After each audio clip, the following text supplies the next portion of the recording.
Yo, it's been a minute. Welcome back to the Blue Lounge, guys. Welcome back to the stream. I hope everyone's doing well. I hope everyone's doing good. It's been a few days since we last streamed, and it's really down to the international break and the fact that there hasn't been much going on in respect to football when it comes to Chelsea Football Club. But there has been a lot going on in respect to other issues relating to Chelsea Football Club, and hopefully we will address a few of those on the stream today. There's a lot to talk about. There's a lot to get through. There's a lot going on, especially today when it comes to Chelsea Football Club. Roman Abramovich.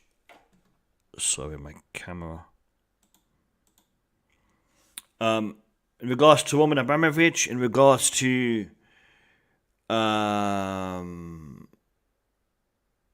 potential issues being resolved for Chelsea Football Club, and in regards to a whole bunch of other aspects, there's an issue regarding the Ricketts and how it's being handled right now. And certain individuals have spoken about the situation. The Ricketts have spoken to a certain ex-Chelsea player, the ambassador for race relations for Chelsea Football Club, Paul Canoville. I think that's how you pronounce his surname, Paul Canoville. The first ever black player to represent Chelsea, the first ever black football player for Chelsea Football Club, and a player who has gone through a whole lot in his career when it comes to racial discrimination, and he has become a voice for equality when it comes to Chelsea Football Club.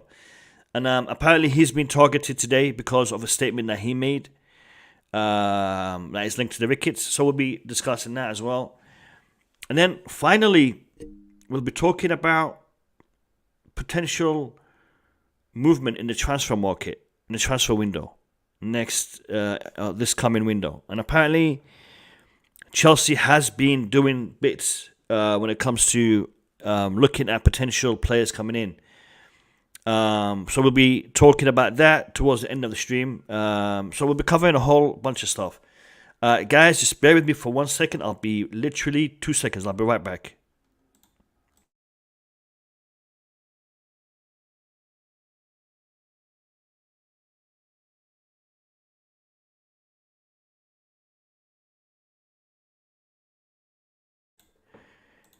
Oh, I am back. Sorry for that. I have a case of hay fever, so I'm going to be sniffing, coughing, clearing my throat throughout the stream, and for that I apologize in advance. Let me say hello to the people in the chat. We've got Sid.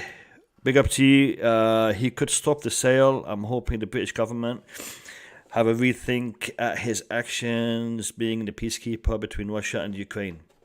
We're gonna be addressing this first topic, Sid. I've got some thoughts on this. Yeah. The ship has sailed. Gabriel, welcome. Welcome, Gabriel. Gabriel's jumping in the deep end straight away. The ship has sailed. Potentially. ITM, Roman, Fever. I mean, Roman forever. Hey, Fever, my eyes, I can't see too good. Roman forever, but him coming back, I doubt he will be. He'll be the same Roman. I don't think he'll come back. Just saying. Jeff, big up to you. Welcome. Courtney, always a pleasure. Bless up to you, my man. Chris is on vacation. Love from Spain. Just coming in to say hello and enjoy the stream. Let's talk very soon. Keep the blue flag flying high. Big up to you, Chris. Enjoy yourself, and we'll see you when you're back. DJ Sav, big up to you. Welcome to the stream. DJ, the link is in the group chat. So if you want to jump on, you'll find the link there. And Deals CFC, big up to you. Welcome. I have with me Declared from Australia and Nick Blue from London. Declared, how are you? How you doing, my man? Declared, hello. All right, we'll go to Nick Blue. Nick Blue, how you doing? Yeah, big up, Mo. Yeah, good. Yeah, you can wait now. Anyway, yeah, go back under, Declare. Yeah, the news I've been hearing today really got me going again about Paul Canoville. You have, as if he didn't suffer enough. I remember, I was there at his Chelsea debut, and I can never forget the abuse and banana skins he got thrown from the so-called fans. By those days, we were a racist club. I thought we passed that. We moved. After all the great black players we've had, I thought we passed all that, but it looks like we haven't. Because some of our fans were disgusting towards him. Really disgusting, man. Well, I don't know what to say about it. I'm really pissed off, and a great ambassador for our club. He still is. It just makes me think, what's going on. I don't call these people fans. I don't. Because I see different people. When I go to Chelsea, yourself, Mo, it's not just English people. You don't get a lot of people shouting abuse. You hardly hear that anymore. But to hear what, on Twitter, what goes on is disgusting. Yep, definitely. Look, I'm trying to find his tweet. He didn't actually tweet anything. It was reported by the Daily Mirror that let me just find it on the Daily Mirror. Hold on. In the meantime, Declared, how are you? How you doing? Yeah, good morning, everyone. Nick, Mo. Crazy times. Different news. It is crazy times. Every day I expect to wake up and do something crazy. It's good for news, but there's no answer. It just raises more questions. I want the news that's going to give me some answers, but it's just more and more questions for me. Yep. Look, in respect to these links, man, these links are crazy. I'm trying. No, I found it, but I get all these pop-ups. So I'm trying to find. If anyone has it, can you just send it to me via DM? Because all the links I'm finding are just filled with pop-ups and spam. Today, it's one in the Independent. This one's any good? Send it to me. Send it to me in the private chat. Because this is an important. Let me have a look. Chelsea. Okay, here we go. No, this is behind a paywall. I can't get it. Oh, behind a paywall. Yeah. I'm not paying for it. All right. The article is behind a paywall, so I can get to it, but then when I try to scroll down, I can't see. I was just reading the whole thing. I don't know. So maybe it's free in Australia. I don't know. Yeah, it must be. DJ Saf has sent me something. No, DJ, I have this. I want the other one. The one where his actual statement. I have the response that he has, but his actual statement. Look, guys. Basically, Paul Canoville said that he met with the Ricketts family, and he heard from them. They spoke to him, and they reassured him in respect to a few things. They reassured him in respect to a few things. That's what I'm paraphrasing, but this is what he said, and this is what he said, I think, to the Daily Mirror. Now, the flip side to that is what has been addressed to him. Sorry, guys. What has been addressed to him is a whole bunch of racial abuse, and this is the statement that he put out. Today, you will have seen an article in the Daily Mirror about my meeting with the potential owners of Chelsea Football Club. I have not and will not give my personal endorsement to any bid. The vile and racist abuse I have received this afternoon has shocked and upset me. I won't be making any further comments. Alright, now this is the first black player to represent Chelsea Football Club. This is the ambassador of racial relations for Chelsea Football Club. He has been attacked racially because he sat down and spoke with people who are known to be racist. Therefore, you're not happy about it that you attack him racially, which makes you racist. Because if you are going to send him messages disrespecting and attacking his heritage, his race, his color, then what does that make you? Racist. And you're doing it because he sat down with a shortlisted bidder for Chelsea Football Club who is known to be racist. Now, if you are the racial ambassador for Chelsea Football Club, I would say it's your job to sit down with these people and talk to them and try to find out what they're really all about. It's part of his job. It's part of what he is meant to be doing. The fact that he met with them and he talked to them, I have no issue with it.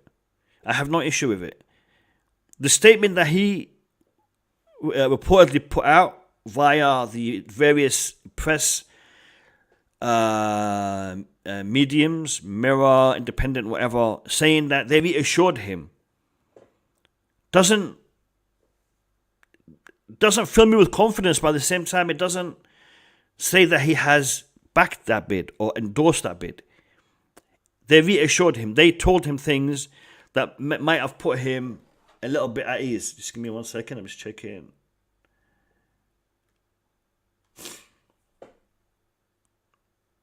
All right. So, declared. Is this the actual? That was the statement before he put out. Okay. Now, guys, I'm going to read you the statement that he put out.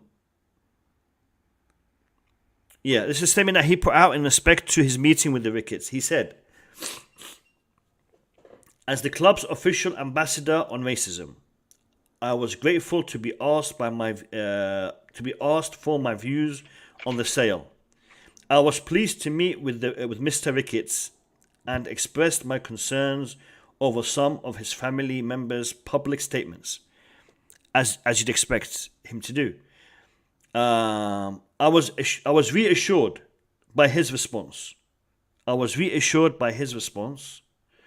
But I also fully understand and appreciate the position of the Chelsea supporters trust who still have serious reservations. I am hoping to meet the other potential buyers in the coming days to have the same honest and frank conversation. I think that's what it says. Sorry, cut off. I put the rest of that. Yeah. All right. Cool. There was a limit on how much. Yeah, that's cool. All right. So now that I have the rest, I'm going to continue. So he says, I am hoping to meet the other potential buyers in the coming days to have the same and frank conversation about their values, their commitments to diversity and community work. These are challenging times for all Chelsea fans. It is crucial that the club is sold to the right person. Now that I've read the full statement, there is one thing that I have an issue with. He says, "I was reassured by their response," but this for me is the crucial bit. "But I also fully understand and appreciate the position of the Chelsea Supporters Trust, who still have serious reservations." Does that mean he doesn't have serious reservations anymore? Because he says, I was reassured by his response. That would be the Ricketts. "But I also fully understand and appreciate the position of the Chelsea Supporters Trust, who still have serious reservations." So he's not saying I don't have serious reservations, but he says they also have serious reservations. So it's a little bit, you can interpret it whichever way you want. It's one of those statements that can be interpreted in multiple different ways. That being said, he hasn't endorsed, he hasn't backed, and he said he will not endorse or back any bid. So I don't see an issue with his statement. Now, as a fan, do I want him to explain it further? Could I request him to give us a little bit more in respect to the meeting and what he heard and what did they say? Yeah. But to attack him racially, what is that all about?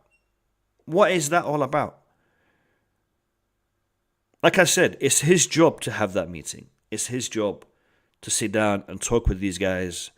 And hopefully, he can give us in hindsight or in the future, or had this not have happened, he might have been more forthcoming in his details of the meeting. But with what's happened now, possibly he won't be.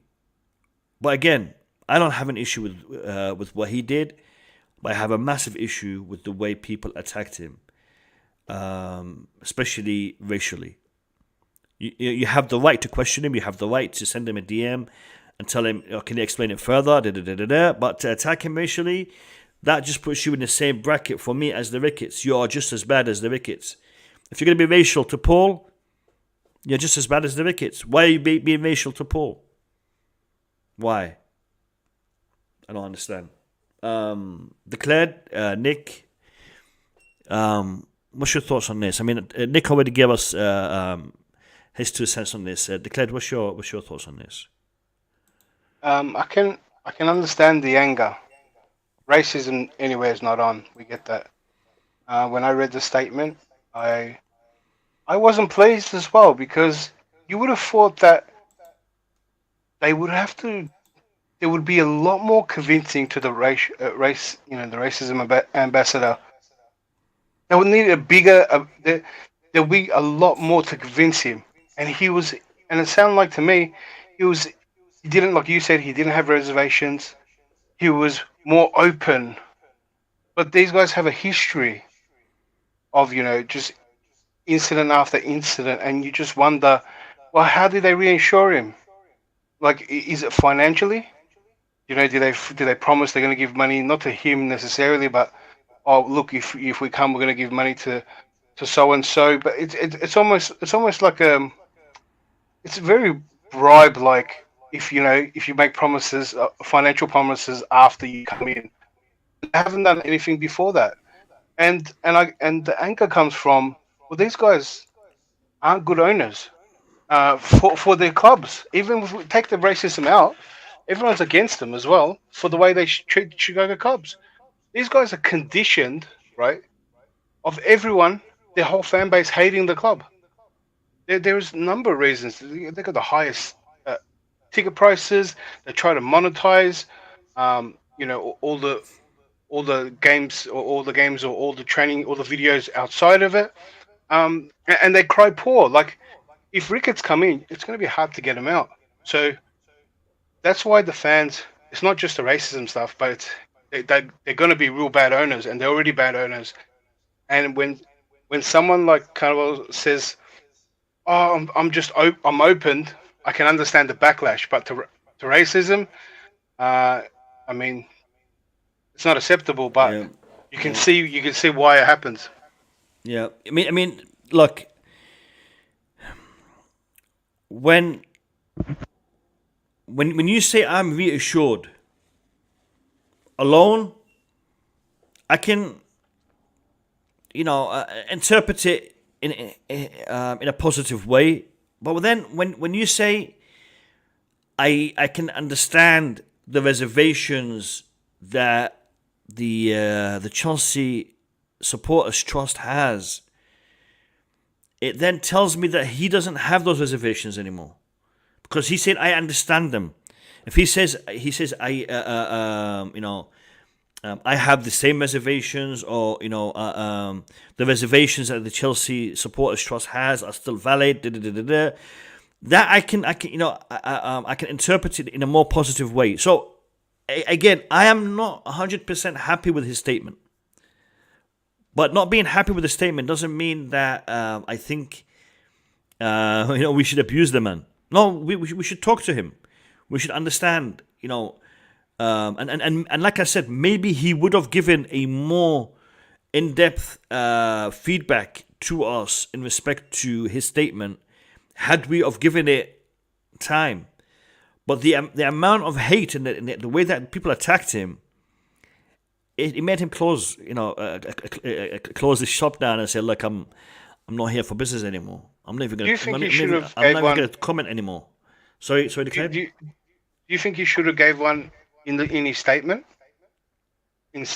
By just saying Yeah, I'm reassured. of course. Maybe he could have Yeah, maybe just said a few examples. I mean, yeah. just to say I'm reassured, I started to think. I'll tell you, my first thought was I felt that he was paid off in a way. Okay, they wooed him. Yeah, It's easy to yeah, convince one person. yeah. Uh, I look. That is an allegation that I'm not going to entertain, no, because no, sorry, it's I worded it wrong. No, Declare that's not I true. thought they No, wooed him lady, in he a doesn't financial get paid way. off from no one. He wouldn't accept it anyway. I know what sort of person he is, and he doesn't do that, my friend. That's you're Look, Nick, way off it. it doesn't have to be direct, No, right? you're What I'm wrong. saying is, Declare you always these thoughts, but they're wrong. You have with Roman, you had it with Lukaku. You're very wrong. I'm telling you. no, Nick. no, Lukaku went We're, we're, spot on. we're You're talking. We're misunderstanding talking. me, Nick. We're talking about a different issue here. Let's Yeah. not mix I'm issues. just saying, Look, Declare, you're quick to say he got paid off. No, it's no, not. no. Listen, No. listen. Nick, you It's have to not listen. just You have to direct. listen. Nick, you have to listen. You have to listen. He said that they may have given him financial incentives, as in maybe we would inject this much money into this particular charity. Maybe we will invest in anti-racism campaign. We might, there is other ways that they could offer money rather than putting it in your back pocket. Now, if they had offered to pay for anti-racism campaigns, if they had offered to do some activities to bring communities together, things of that nature, and talking in that manner, for me, I could use that statement. They reassured me. I could use that statement. Now, however, does that reassure me in the fact that they're not racist? No. Does it reassure me that they will be taking steps to help breach racial divides and whatnot? Yes. There's a difference. And I want to say something else. The person who he met with, I think it was Tom, the son who is buying Chelsea Football Club, and there isn't a lot in respect to racial allegations specifically towards him. There is towards his brother, his sister, and his father, from what I gather. Now, in respect to him, he's been very careful, by the looks of things, that he hasn't, crossed that line. Now, I've spoken to people who live in Chicago, who are fans of the Cubs, and there is a lot of this dislike in respect to the Ricketts family as a whole, because of the way they run the Cups, because of their certain image, activity. I mean, people in America would know about this better than us, here in the UK. The point I'm trying to make is this: what Paul said in his statement was lacking, and it leaves a lot of room for interpretation and a lot of room for assumptions. Had he been a little bit more specific in regards to the points that he covered, in regards to the issue that was discussed, it might have put a lot of minds at ease. So his statement, in my opinion, was lacking. That being said, there was no excuse for the reaction towards it, especially the way they targeted him. Now, he's not a teenager. He's not a young man. He is, someone who has a family, who has history, who has. And when I say history, I don't just mean in terms of football and Chelsea Football Club, but he has history in terms of racial activities and racial equality and racial. What's the word here? Trying to bring people together, trying to get these barriers, these racial barriers removed. So he's worked in that field for many years, and for him to be attacked in that way, because he did his job, meeting the potential owners of Chelsea Football Club, who have been known for a racial background. Therefore, him meeting with them isn't something out of the ordinary. And again, I will repeat, I don't agree with his statement. I think his statement isn't complete, and it left a lot of room for interpretation and assumptions, and maybe that should have been addressed better. We've got Matty just jumping in. Matty, welcome to the stream. We're discussing the Paul Canoville situation with his tweet and the reaction to his tweets. Do you have anything you wanna add to the discussion in respect to that? I mean, I'll give you my 2 cents worth, like it's worth anything really. I mean, I to be honest with you, I launched a tweet at half of these bloody fans, man. I mean, I swear to God, we've either got really thick Chelsea fans that want to do this, rival fans that are just racist, or people that just want to see the Ricketts, man, or at least see them as potential inspirational. It's just absolutely ridiculous and appalling that we're still living in this time where it's physically okay to racially insult somebody. I mean, it's wrong. I mean, I was reading some of the tweets that were going out, and I've seen some of the tweets, and it's absolutely disgusting. Like, how can you do that to somebody? I learnt about I don't know where, Nick, you're probably old enough to remember the Addams Family, and Yes. there was a bit in it where he said, the lesson I want you to learn is that it doesn't matter what you look like. You could be, tall, fat, thin, or handsome. You could be black, yellow, or white. It doesn't matter. But what does matter is the size of your heart and the strength of your character, and that means so much. And to be fair, people need to remember for all the good that Paul has done. And yeah, okay, his statement seems very empty, and it needs more words in it. But I would never throw insults to something. If you want answers from somebody, you want to almost like compliment them, or at least try and be more respectful towards getting an answer. And to me, I think half of these Chelsea fans need a damn good tongue lashing. They really do. Because that just shows that we just have not moved on from all these times where people used to say, oh, well, like Nick said before about banana skin throwing at the games and different other things. We haven't advanced, and it just shows it now that you can have a picture of whoever, like Thomas Tuchel, any footballer in the world, and hide behind it and then throw abuse at somebody. It's absolutely disgusting, and I hope anybody that's watching this and listening to what I'm saying needs to grow the hell up and realize that actually he was one of us and he still is one of us. And the fact that he was willing to give them a thorough dressing down for their comments, he didn't have to do that. So, and he could have just let the club just go into disarray like so many of the legends before him and after him. So just remember that he's on our side. Yeah, I want to interrupt you for 1 second and just remind everyone, because unless I've missed it, he's the only footballer who's actually said anything about this in regards to the Ricketts. I mean, I haven't seen anyone else, talk about the racial aspect of their bid and say this is not acceptable. I haven't seen any other footballer do that from Chelsea.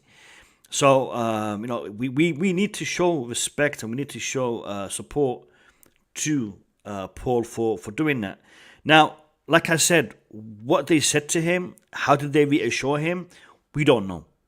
We don't know. And maybe if we were in that meeting with him, maybe we'd also be reassured from what we would have heard. Again, we can't make that judgment until we hear what was said. Now, my concern wasn't the fact that he said I was reassured. My concern was the following sentence, which he talks about. He understands the reservations of the Chelsea the Chelsea Supporters Trust. That for me was a red flag because he doesn't have those reservations anymore. Or there was a little bit of a divide between those reservations and the way he feels, and that is why I would have liked to hear more from Paul in respect to his statement. But I totally agree with you, Matty. The people who are abusing, the people who are being racist towards him, firstly, they are just criticizing him for talking to people like them because they're racist. If you're gonna chat racist, if you're gonna throw racist abuse at Paul, as far as I'm concerned, you and the Ricketts are in the same boat. You are not different than the Ricketts. If you want to criticize Paul for his statement, you can do that. But once you use racial terminology, you have lost all right to criticize Paul for that meeting, for his statement, for anything, because you have become in the same camp as the Ricketts. You have become a racist. Therefore, you have no right to criticize Paul or to say anything in respect to his statement, because like I said, his statement, if anything, it was worded incorrectly, or maybe there was more that he could have added. And you can make that claim and you can make that argument, no problem. But the minute you talk about his race, you've lost all leverage you have in any argument in respect to his statement. 100%. 100%. Look, guys. Just add one more thing. Yeah. The other thing is, people have to remember that's his job. He's a Chelsea ambassador for races. That's his job. So he has to talk to these people, whether we like it or we don't. Yeah, he's talking to them. No, he's not saying he's with the Ricketts. Far from it. He's very against. I can't tell how much he is against racists. There's no other person in this world like him. I know him. He DMs me sometimes, and I DM him because he's a legend. And he's not like these people were saying on Twitter. It's disgusting. Matt said it all. Matt's absolutely right. He's doing his job, and by the way, that's his first little statement. But by the time he made that statement, straight afterwards, they didn't give him a chance to make a bigger statement because they come out with all this abuse. So he didn't have a chance. The guy got fed. he got so down because I know Paul what he's like. He goes down, he gets depressed. He got so down, he said enough. I'm sure he would have explained more if if they gave him the chance to. Yep. Yeah. Yep. Look, guys, like I said, we have a few topics we're going to be discussing tonight. I've actually put the link in the chat. So anybody who wants to jump on, you're welcome to do so. I have one more slot left on the panel. So anybody who's looking to come on and give me their thoughts and opinions, more than happy to have you on. Also, do us a favor and let's get these likes up. We want 30 likes. Let's get to 50. When the likes are low, the stream isn't recommended to a lot of people. So the quicker we get them likes up, the more the YouTube algorithm recommends the stream. So if you want to help me out, hit the like button. I very much appreciate it. Before we move to the second topic, Bobby Smoky Signals just jumped on. So I want to get his thoughts and opinions on the whole poll statement and the racial abuse that he has been given. Bobby, welcome. How are you? And give me your thoughts. Hi guys. Hi. Hello. Good to have you. Yeah. This is very sad and very unfortunate, and is the reason why, after a while, I kept a little bit quiet about all the noise being made about, no to the Ricketts and, that sort of thing. I don't want the Ricketts to own Chelsea. I don't. Not just because of what they've said, but because I don't think they have a good track record on owning successful clubs in any sport. However, you see, I also felt that, as with a lot of things, there's a lot of hypocrisy going on. Some people jump onto this because it's just another excuse to make a racket, to object to something. And the hypocrisy keeps going round and round in circles. What happened to Paul Canoville just exposes the fact that it's a nonsense. Why are you racially abusing somebody over a racial issue? I mean, you just can't make this up. It's disappointing. It's a sign of our time. I think I said on this platform that we have a problem with race. It's an institution, not just in this country, probably all over the world. I was watching videos of what was happening to people of color trying to escape Ukraine, where there's a war fighting. I despair. I despair that humanity is so warped that they must look for a reason to hate. And when they don't find it, they try to resurrect the age-old easy reason, which is race. Is there a cure for this? I don't know. We just have to keep trying. It's very sad, very, very sad. I met Paul Canoville after all he went through personally as a Chelsea player in the 80s. He's still getting this now? How many decades later? He must feel, I don't know how I don't know how he does it. I really don't, but he must really feel bad. And that's putting it mildly. Yeah, no doubt.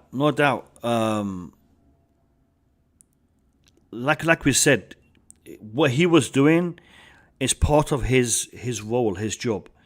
He is the ambassador for racial equality, for anti-racism at Chelsea Football Club. That's his job. And him meeting with the Ricketts, had he not met with the Ricketts, I would have had an issue with that. Had he not met with the Ricketts, I'd be like, what's your job? Why aren't you meeting with them? So the fact that he met with them is showing his willingness and his care to his duty and doing the right thing. He met with them. Again, the statement, poorly worded, left room for assumptions, but by no means does that give the green light to anyone to racially abuse him. In fact, no statement on this planet, no statement that can be put down gives anybody the right to be racially abused. Because if you are racially abusing him for meeting with the potential owners of Chelsea Football Club who are labelled as racial, like I said, that puts you in the same boat as the Ricketts. So there's that. I've got 2 Bobbies. I'm going to assume the last one is gone. Here we go. All right. Now, lads, the second topic of the day. The second topic of the day that I really want to give a bit of time here. And that topic is this. Roman Abramovich. Let me start from the beginning. Roman Abramovich has allegedly been linked, or there's been allegations that he is linked to Putin. He has a relationship with Putin. He knows the man. He's dealt with the man. Therefore, we should sanction him. We should seize Chelsea Football Club from him because he knows Putin. All right, fair enough. The man knows Putin. Putin invaded Ukraine. We want to take his assets. We don't want him to benefit because he's friends with Putin. Even though these are all allegations and nothing has been proven, and the fact that he knows him doesn't necessarily mean that he supports his actions. But let's just take it with a pinch of salt. Chelsea Football Club, let's seize it. British government, let's seize it. European Union, let's seize his assets. Everywhere else on the planet, they decide not to do that. America decides not to do it. Turkey, other countries decide not to do it. Last week, we heard the president of Ukraine, the president of the country that has been invaded by Putin, ask America, please do not sanction Roman Abramovich. Specifically, Roman Abramovich, do not sanction him. Who's saying that? The president of Ukraine, Zelensky. Do not sanction him. Why? Because Roman Abramovich is supporting us in our peace talks with Russia. He is helping in brokering peace between Ukraine and Russia. This man is doing us a solid. Do not sanction him. The president of Ukraine. What do we hear? British politicians, British media individuals, so-called people who know better. This is a lie. This is all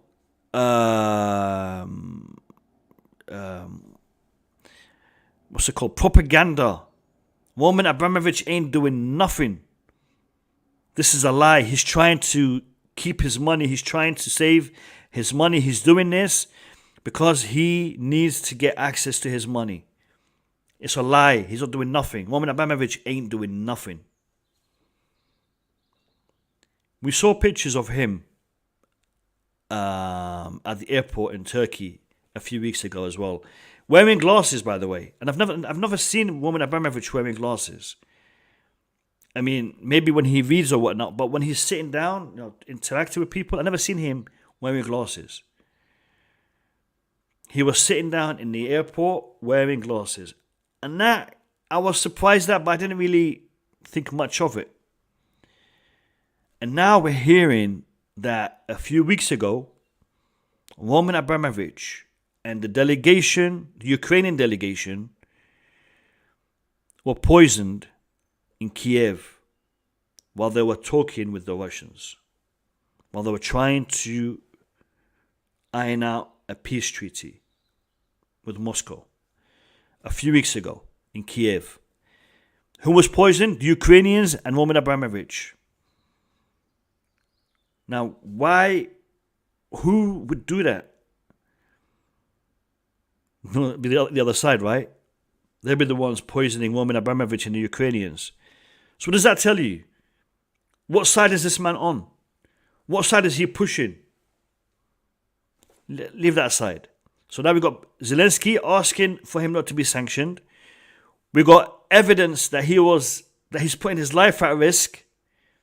And by the way, he went to Turkey to get treatment for his poisoning, because the man apparently lost sight in his eyes. He couldn't see.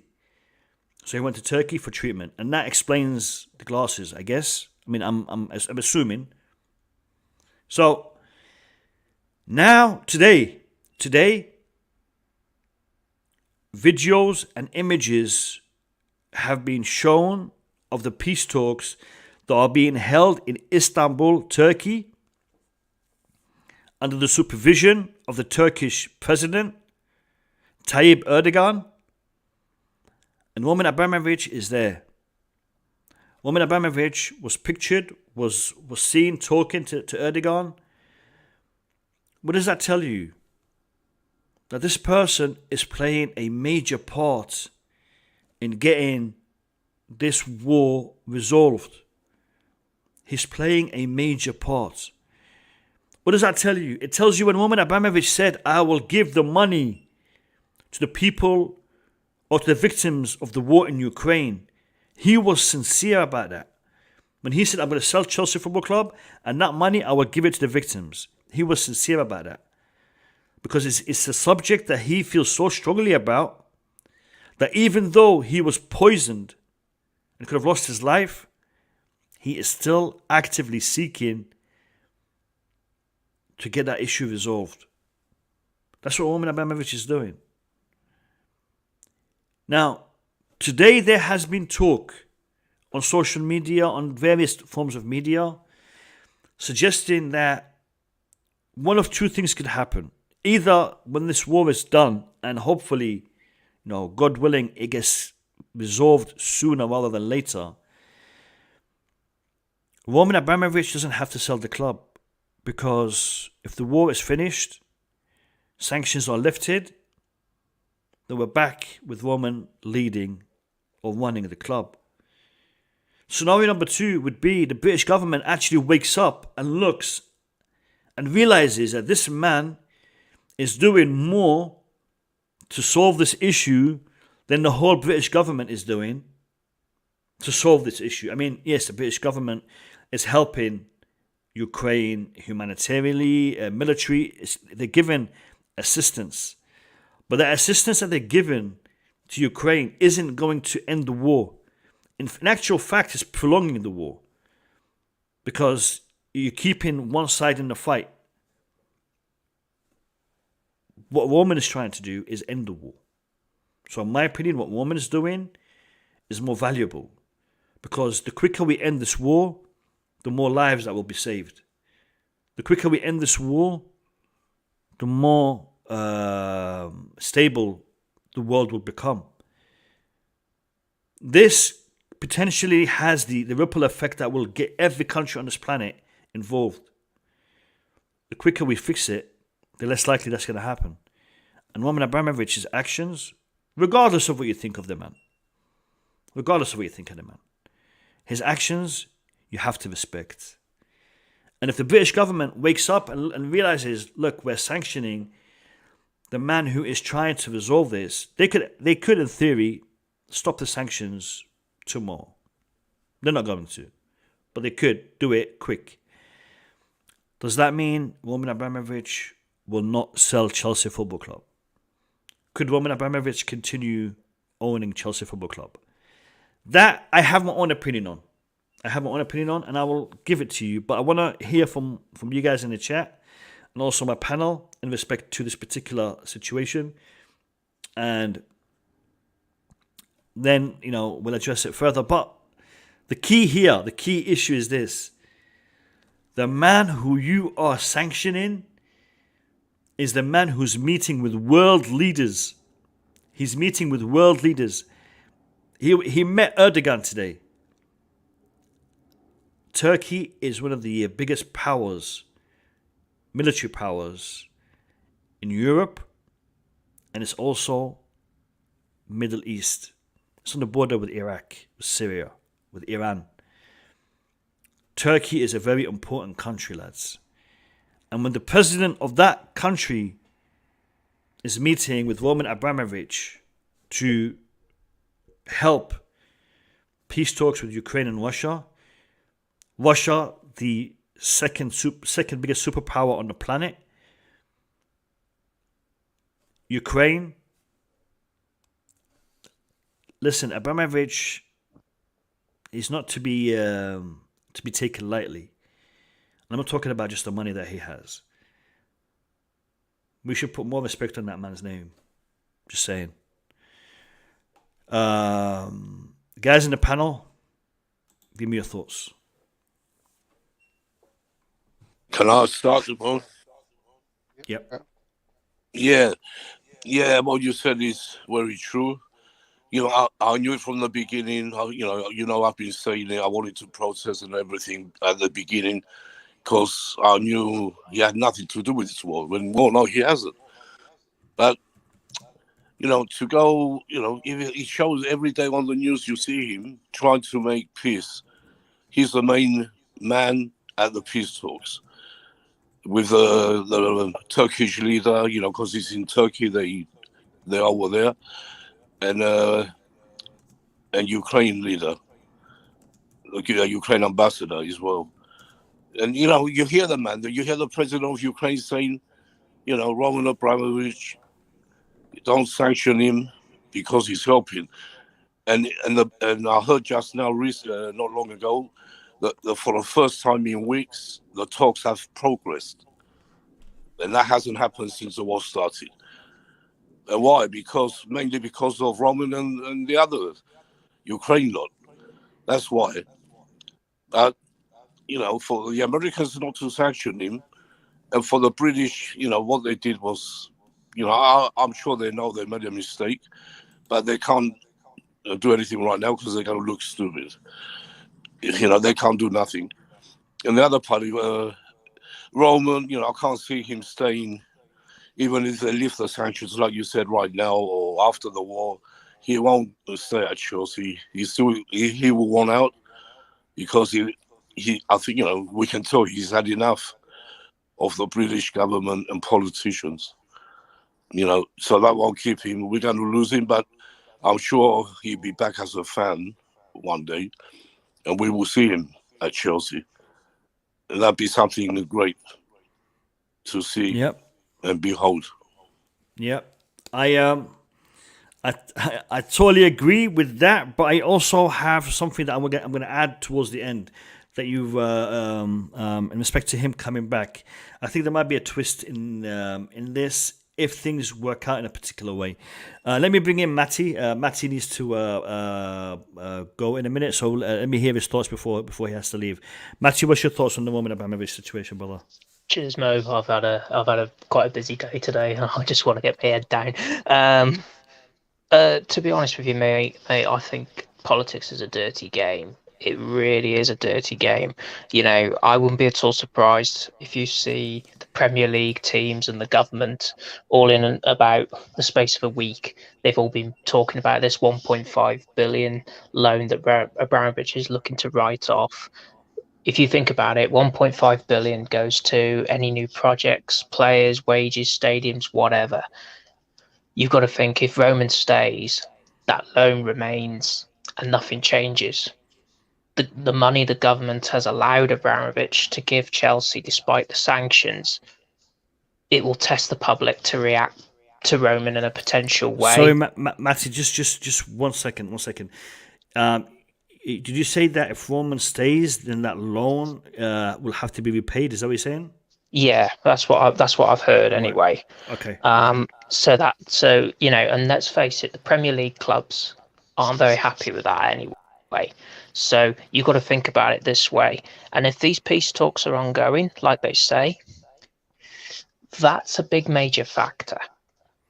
Now, all this for me, as far as sanctions, is just, okay, he's friends with Putin and all that. But I think it's just the government was throwing it all out to target these people because of all the bills, fuel costs, inflation, living rises and everything else. And the sanctions have done their job. And I wouldn't be at all surprised after all of this, Roman stays. All I'm saying is politics is a dirty game, man. That's all I'm saying. Politics is a very dirty game, and we are living with the most corrupt, the most hypocritical government, especially in the UK, that the world has ever seen.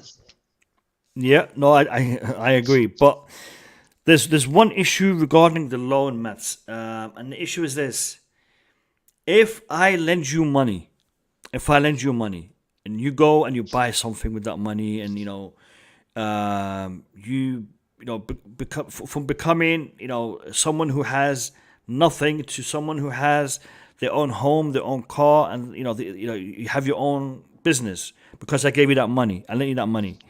Now, I'm due to ask you for that money back, but then I decide to, you know what? Matt done well for himself, but I've also done well for myself. I don't really need him to give me that money back.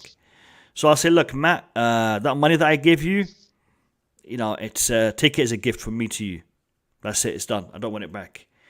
Now, can Bobby come in and Nick and Declared come in and say, no, you have to take that money from Matt.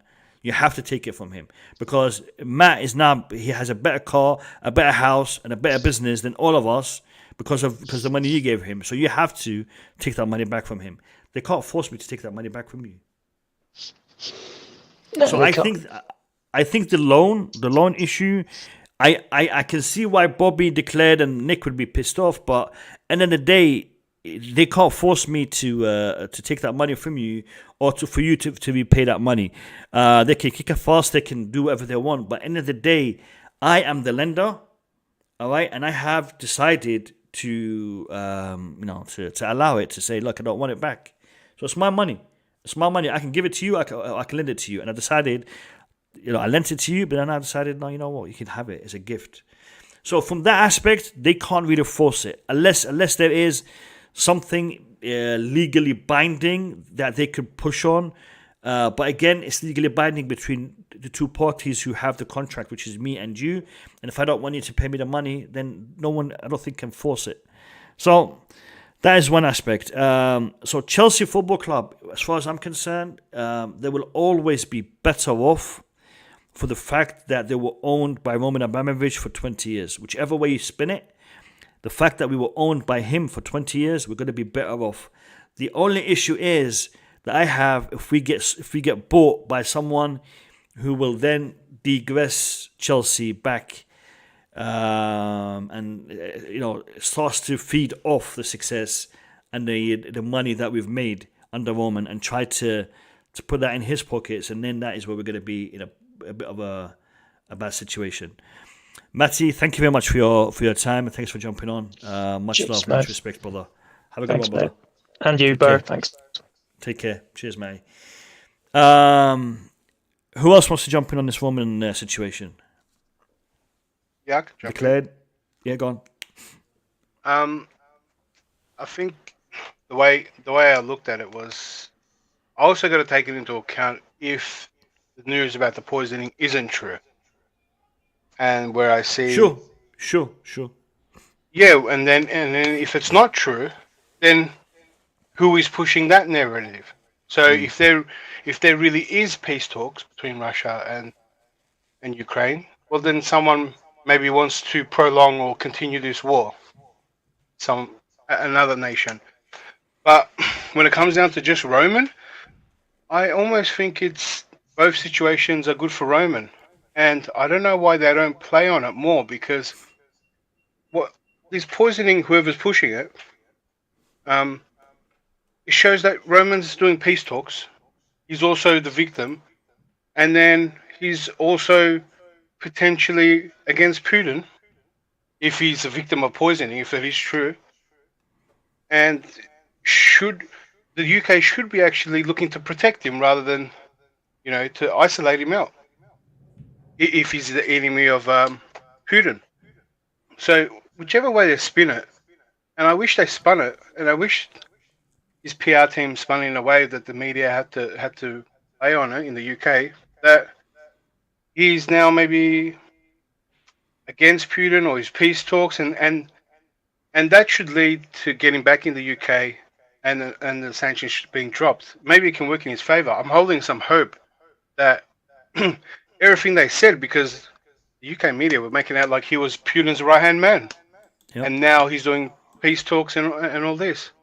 So I hope in a PR way they can spin it, and in the same way the pressure got put on the government to sanction him, the same way to unsanction him, and to save some face. Because I mean, I don't know how they can hide from this. They're very silent now that his face is all over the peace talks. His videos, just like he said, in Turkey, and he's the biggest player in the peace talks. And it's been reported by all major news outlets right now. So they're all reporting it because it's news. And no one's asking the question in the UK media, is Roman the person we thought he was? No one's asking that. And and then when it comes to and then even how we talked about the whole, Maddie brought it up, the whole politics and it sounds corrupt. Even this whole sale sounds corrupt. The whole process sounds, it's not transparent. That's why I think I made the opening when I first talked to you, mate, that every day there's more news and every day I've got more questions. And every day, and just leading back to what Paul Canoville copped, I think everyone's so angry, and that some people have told me there's no way Ricketts will get in. Well, they got the money, they got the backing, they got the Rain Group backing, and now Paul Canoville comes out and says, who everyone expected him to out these people and reject them, has said, oh well, I'm open to him, and now everyone's just lashing. So I feel the fans' frustration, that we are being left in the dark, and we feel like Roman has been unjust against Roman, and our club's being sold because of this, and through a process that the fans aren't involved. It's not transparent. We don't know what requirements are. There's people getting on the shortlist that we don't think shouldn't be on the shortlist. We don't know who the other bidders were. We can't champion. I mean, there's so many. It's so cloak and daggers like. It's left me frustrated, and I sit to it because every day I wake up and expect some answers, but it's just more questions. Yeah. It is a very frustrating time, especially for us Chelsea fans, because we seem to see the world from a different perspective to everyone else. Because we are looking at the situation as follows. The Ricketts family are racist. We don't want them anywhere near Chelsea Football Club.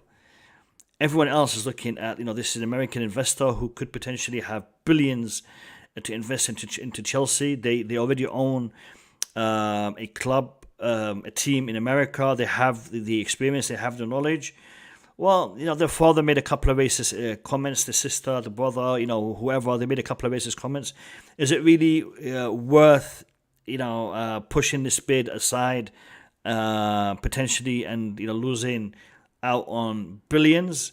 That's what the world is saying. That's what everyone else is saying. What we're saying is we have a club that has fought hard and long to combat racism and to address it in a way that has become or has made it a big taboo situation for Chelsea Football Club. We don't want racist individuals anywhere near our club.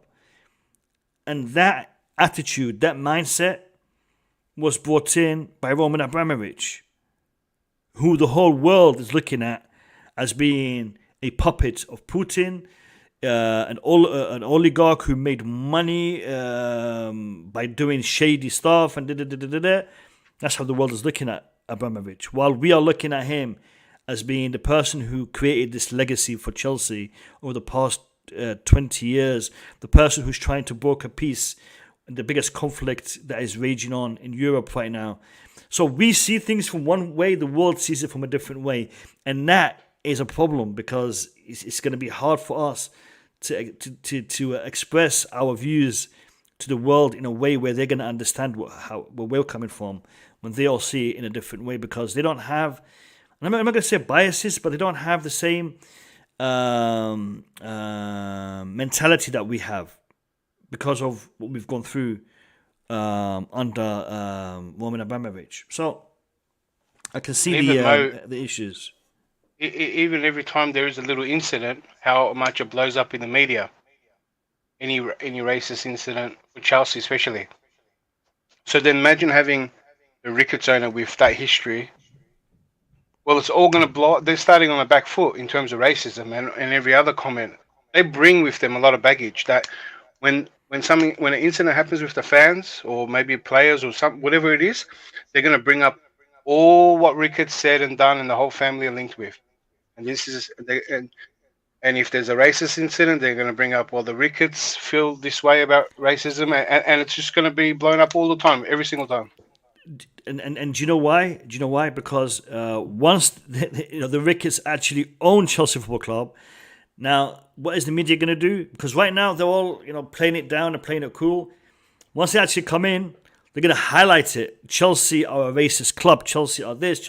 Look at the owner. He said this. He's doing this. He's doing this. Where were you before he became our owner? Where were you before all this happened? You had your mouth shut and that's it. But now, because he's our owner, you're going to talk that talk because you want to disrespect us even further and even more. Let me bring in Bobby. Yeah, let me bring in Bobby. Bobby, what's your thoughts on this Roman Abramovich situation and the way that it's been portrayed in the media right now, and the potential of him retaining ownership of Chelsea? To be honest, if I were Roman, I think what's happened is a step too far, and he will not continue. As much as he loves Chelsea, there's just too many things that has happened now. It saddens me, but we are now living in a world where integrity has gone.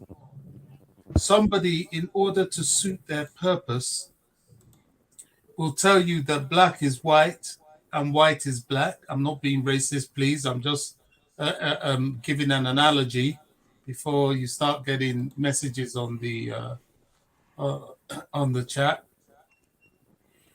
Somebody will come and tell you this and that, and you're expected to believe it. Why? Because the media want you to. I've always not had respect for the media. They push a certain narrative, whether it is good or bad, whether it is the truth or a lie, and that's what is at the time. There are so many permutations to what happened to Roman beyond the political front. There is a lot of jealousy behind that. I never thought I would see the day when jealousy can create a situation that doesn't exist. And now, if we're looking for integrity, well, forget it, because we lost several cup finals due to the shady nature of the football authorities. And we spend our time, the sad thing about Chelsea fans is that we spend our time believing that, oh, everything is okay. Oh, it's all fair. Oh, it's maybe they made a mistake. Oh, VAR, it will all pan out at the end of the season. I see it for what it is. No, it won't. We were cheated out of the League Cup. Why? Because Liverpool have a stake in the media, and anything you say afterwards will be crushed. That's why. We were cheated out of the FA Cup the season before last, and probably even to a certain extent last season, for about the same reason. The media did not want Chelsea. This man has been hounded since he bought the club. Why? Because he invested wisely in the club. Nobody's talking to Man City about their investment. It's all anti-Chelsea. Why? There has always been for a long time a political angle against Chelsea. Chelsea is not the club in London that they wanted to rise up. But, I don't really want to get into that right now. It's about Roman. I'm very sad for him. I really am. Of course, he's justified. He's out there trying to broker a peace. I think it's more than Chelsea.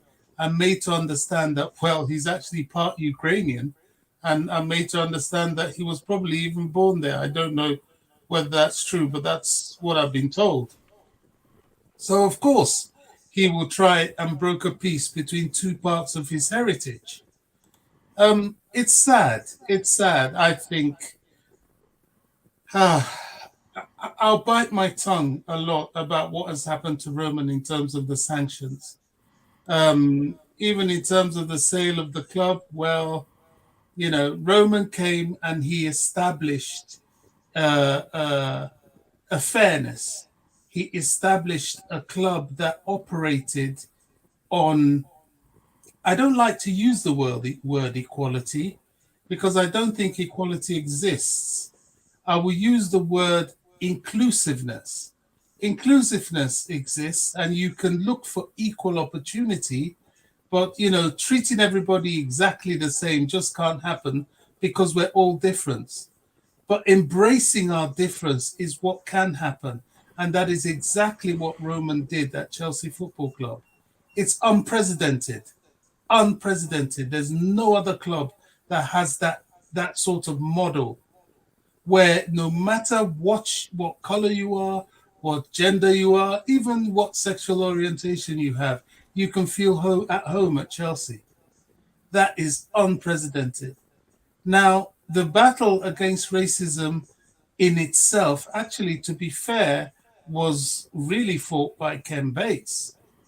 He really went after it, and he really was quite instrumental to trying to get at least a lot of it, not all of it, as we can see from the tweets against Paul Canoville today.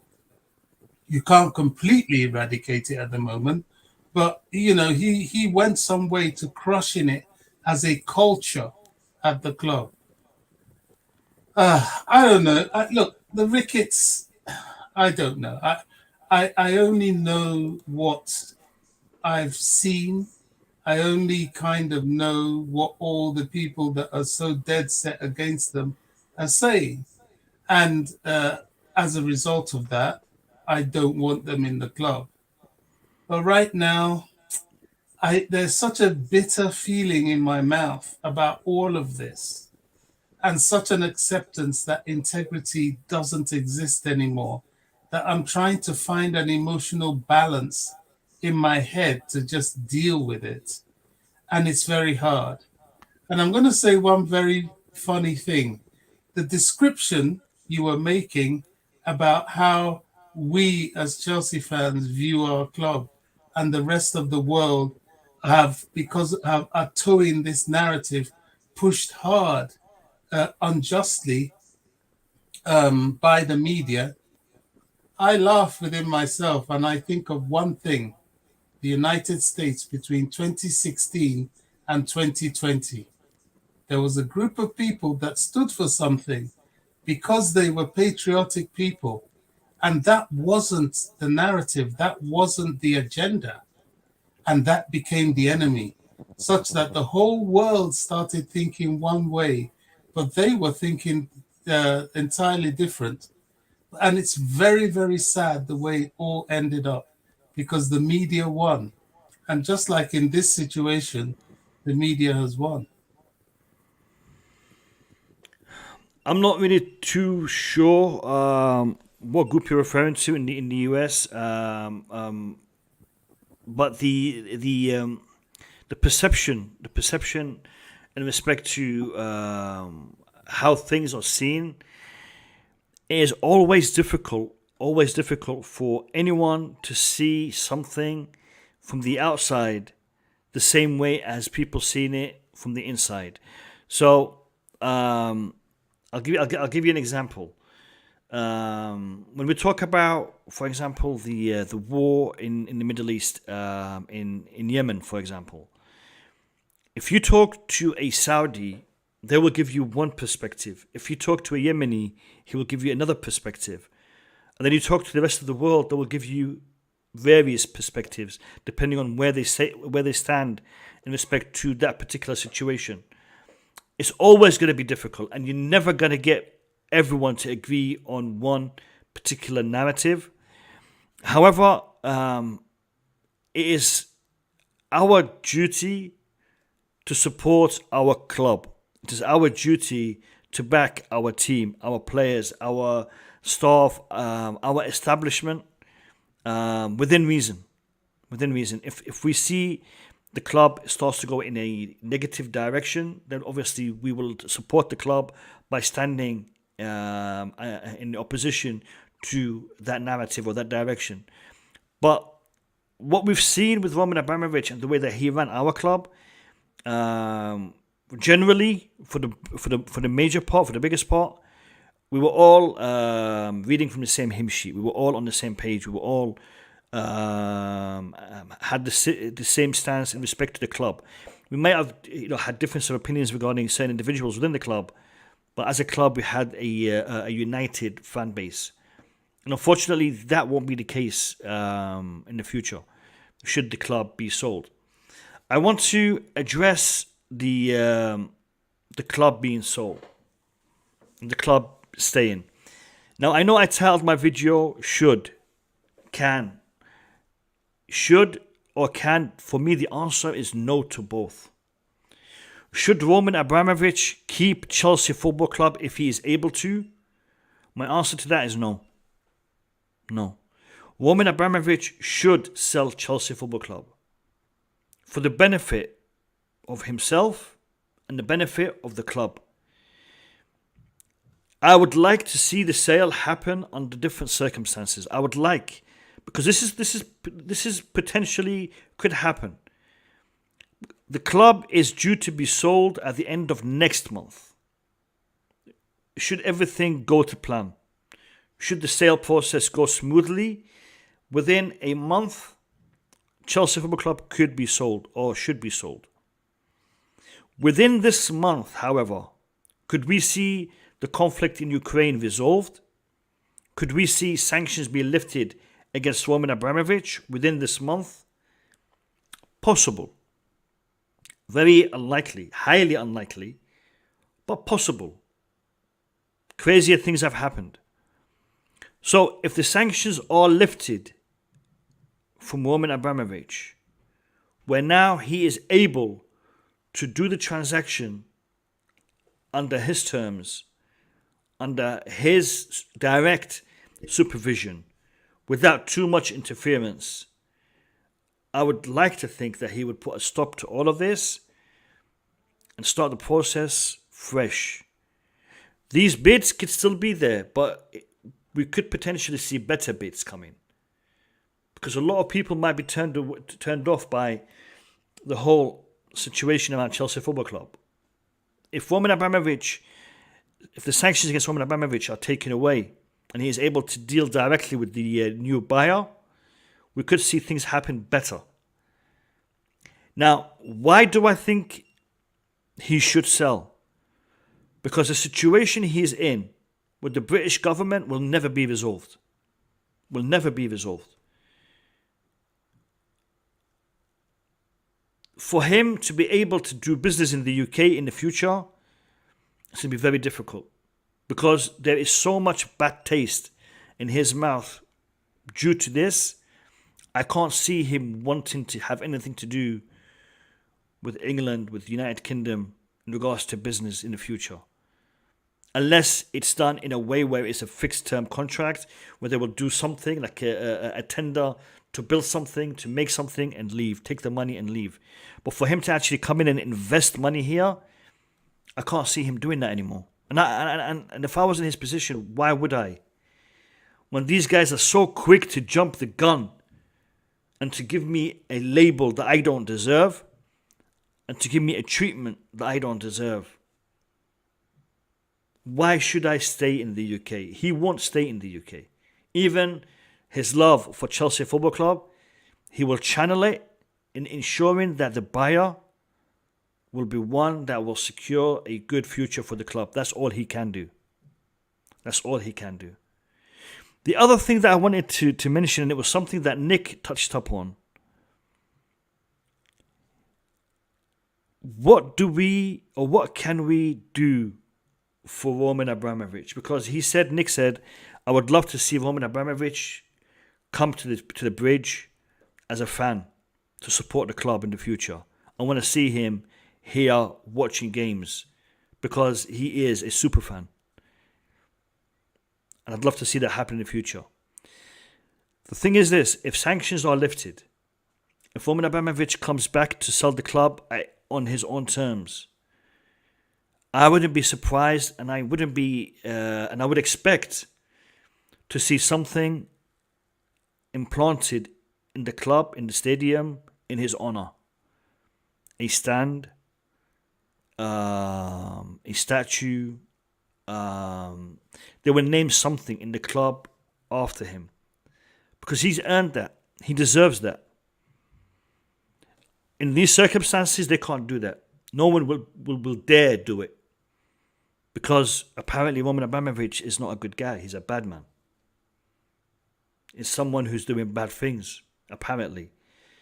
So they can't actually implement something of that nature at Stamford Bridge right now. However, if the sanctions are lifted and he's able to sell the club under good terms and he can actually get his money back, and I guarantee you he will still do something for Ukraine. And I'm pretty sure he would still write off that 1.5 billion debt regardless, as a gesture of goodwill for Chelsea. Regardless of what the other clubs in the Premier League are huffing and puffing about, unfair advantage and whatnot. There'll be a way. There'll be a way. Look, the third and final topic, and we will be talking more football on this channel in the future. I guarantee it. Our next stream is going to be a preview for this weekend's fixture. However, I want to discuss one final thing, and it is I read on various media outlets that Chelsea are actively looking at Paulo Dybala. We want to sign Paulo Dybala next window. Paulo Dybala will be on a free transfer, lads, next window. And Chelsea want to sign him. Now, what intrigues me about this is the following.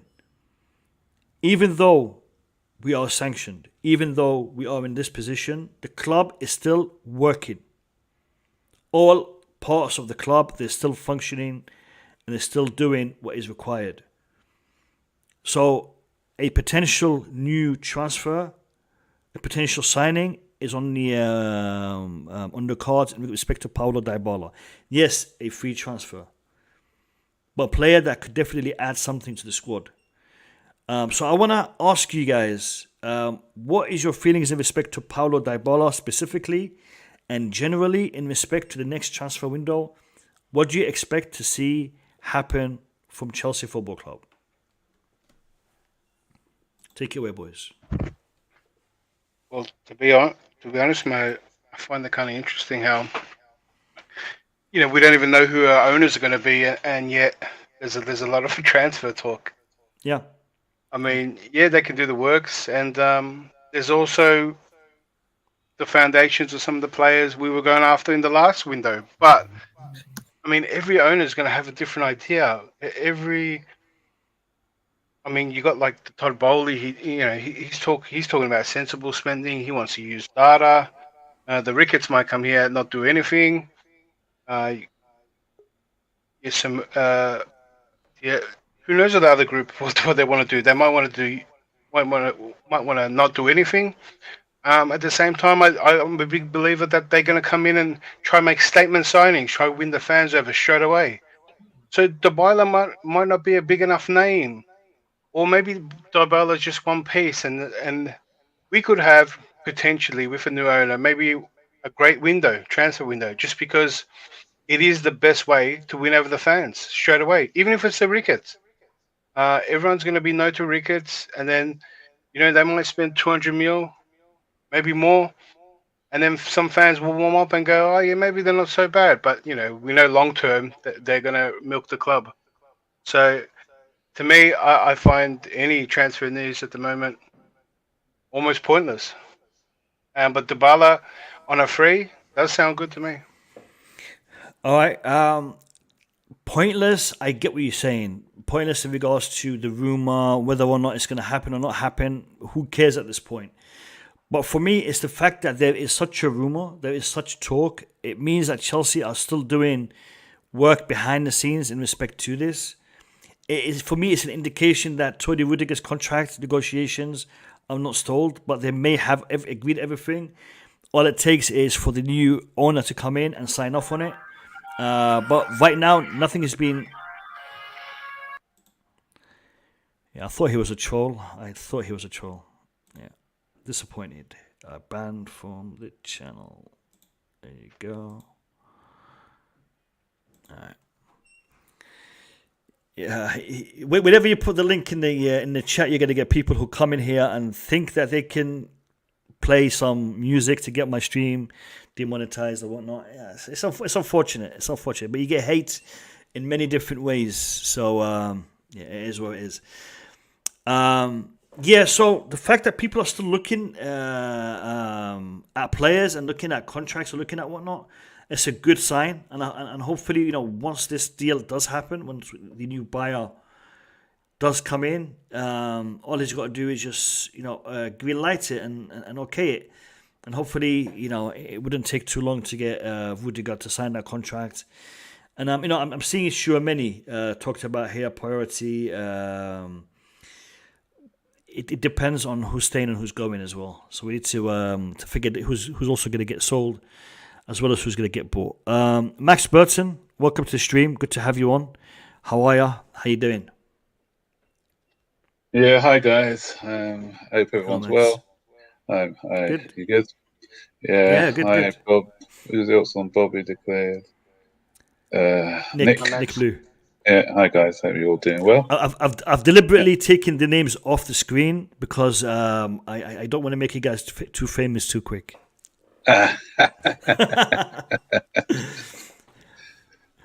So, what are we talking about, guys? Max, we spoke about the Paul Canoville situation. We spoke about Roman Abramovich, and now we're speaking about the potential transfer window coming next summer.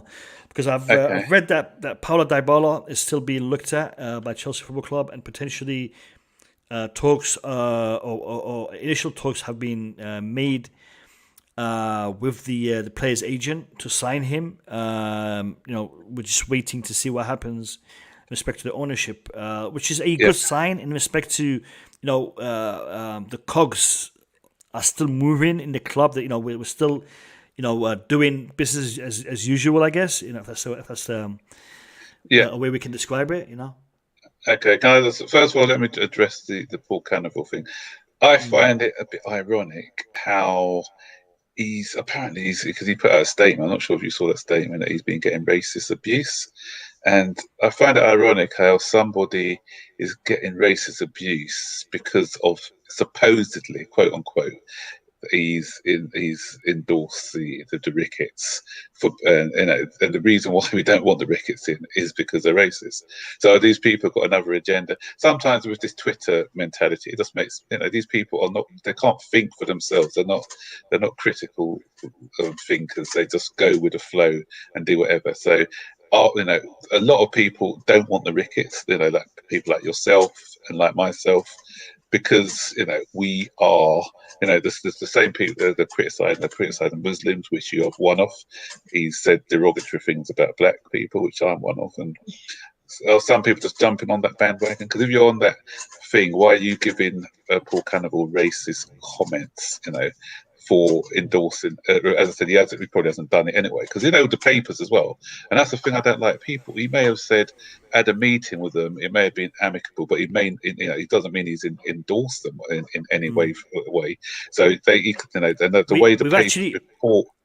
We've actually read his statement. Yeah, I saw his statement, and he did say that he hasn't come out and said he's endorsed one group over another. So he hasn't done that, and that's what people do. That's the second statement. Yeah. His first statement was. Yeah.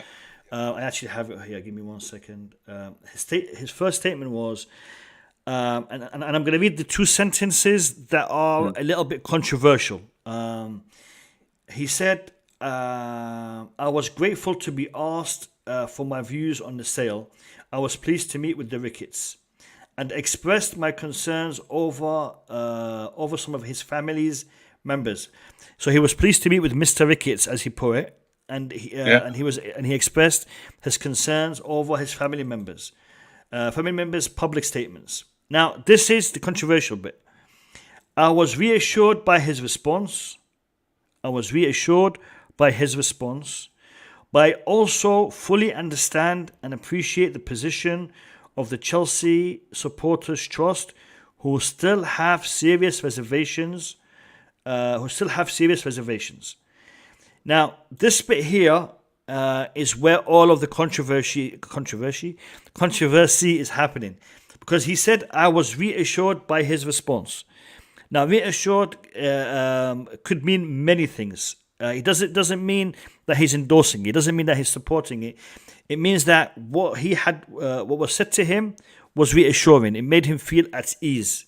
Okay, but then had he have stopped there, I wouldn't have a problem, because you can interpret it positively, negatively, depending on how you approach it and what you know of Paul. From what I know of Paul, it would not be easy for him to. It would not be easy for them to reassure Paul because of his history, his background, and what he's been through. So for them to reassure him, they really must have done something substantial. But then the other bit of his statement says, "But I also fully understand and appreciate the position of the Chelsea Supporters Trust, who still have serious reservations." So this can be interpreted as they still have serious reservations, but I don't.